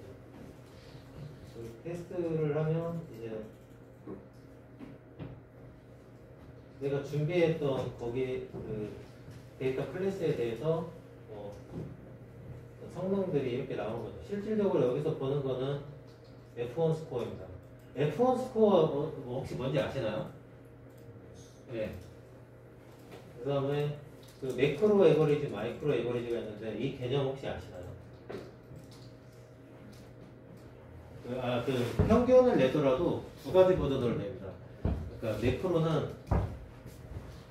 베이비 크라잉 클래스의 성능, 이거의 성능, 이거의 성능, 이 클래스별 성능을 평균 내는 거고, 마이크로는 베이비 크라잉의 뭐 샘플이 한 100개도 있을 수 있고, 크라잉 우먼은 10개, 스크림은 5개, 다 다를 거잖아요. 그 샘플별로 나온 성능을 평균을 내는 겁니다. 그래서 성능이 유사하면 좋은 거고, 뭔가 차이가 있다고 하면 뭔가 데이터, 그 평가형 데이터에 언밸런스 문제가 좀 있는 거죠. 그런 식으로 좀 생각하시면 되고, 그 다음에 컴퓨전 매트릭스는 뭐 이렇게 나오는 거죠. 지금 그 베이비 크라잉하고 크라잉 우먼 간에 좀 혼동이 있는 건 알 수 있죠. 이런 거 문제를 보고 어떻게 개선을 해야 할지 하고 좀 계속 개선을 해 나가는 작업이죠. 너무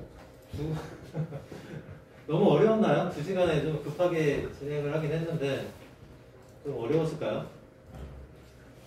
네, 감사합니다. 뭐 질문 혹시 있어요? 마지막으로. 그러면 그 구성 할 때 쓰는 모델 같은 거는 어디서 참고하죠? 네? 구성 분석할 때 네. 인공지능 모델은 어디서 참고하죠? 인공지능 모델이요? 그냥 이미지 데이터 분석하는 모델을 사용하는 인공지능. 초창기에는 그랬는데 지금은 좀 많이 달라졌어요. 좀 공부를 해야 돼요.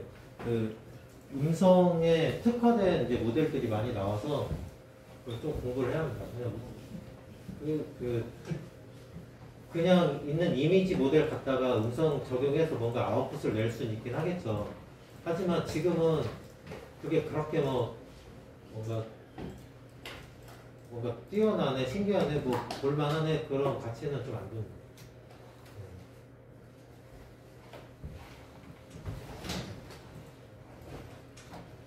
제 생각에는 좀 기업체에서든 어디서든 가장 관심을 가질 만한 용이한 기술은 이거라고 생각을 해요. 특히 우리나라 산업 구조상 이 어브노멀 사운드 디텍션이 좀 뭔가 이거에 대해서 뭔가 특화된 기술을 가지고 있으면 좀 저기 제시를 해볼만 할 수도 있을 것 같아요. 왜냐면 이게 사운드라고 했지만 여기에 앞에 울트라 사운드, 초음파도 들어가거든요. 뭐 비파괴 검사 뭐 이런 검사 혹시 아세요? 우리나라 재난 뭐 할 때 검사가 거의 다 초음파로 이루어지고 있습니다. 하다못해 뭐 의료 목적으로도 초음파가 쓰고 있고 다 그 울트라 사운드입니다. 그런 데서도 뭔가 검사를 할 때 이런 기술을 씁니다. 다 똑같아요. 불량, 안 좋은 상황에서 DB를 모으기가 너무 힘들어요. 근데 보통의 상황에 DB는 엄청 많아요. 그러니까 보통의 상황의 특성을 잘 학습을 하고 뭔가 불량의 상태가 이 모델에 들어왔을 때 그 나타나는 어떤 이질적인 신호 특성을 가지고 이건 불량이다, 아니다, 어떤 특성이다 분류하는 이쪽이 우리나라 산업 구조상 정말 수요가 많이 있을 거라고 생각을 하고 있습니다. 관심 있으신 분들은 이쪽 좀 하시고 저에게 연락 주시면 같이 해볼 수도 있을 것 같습니다.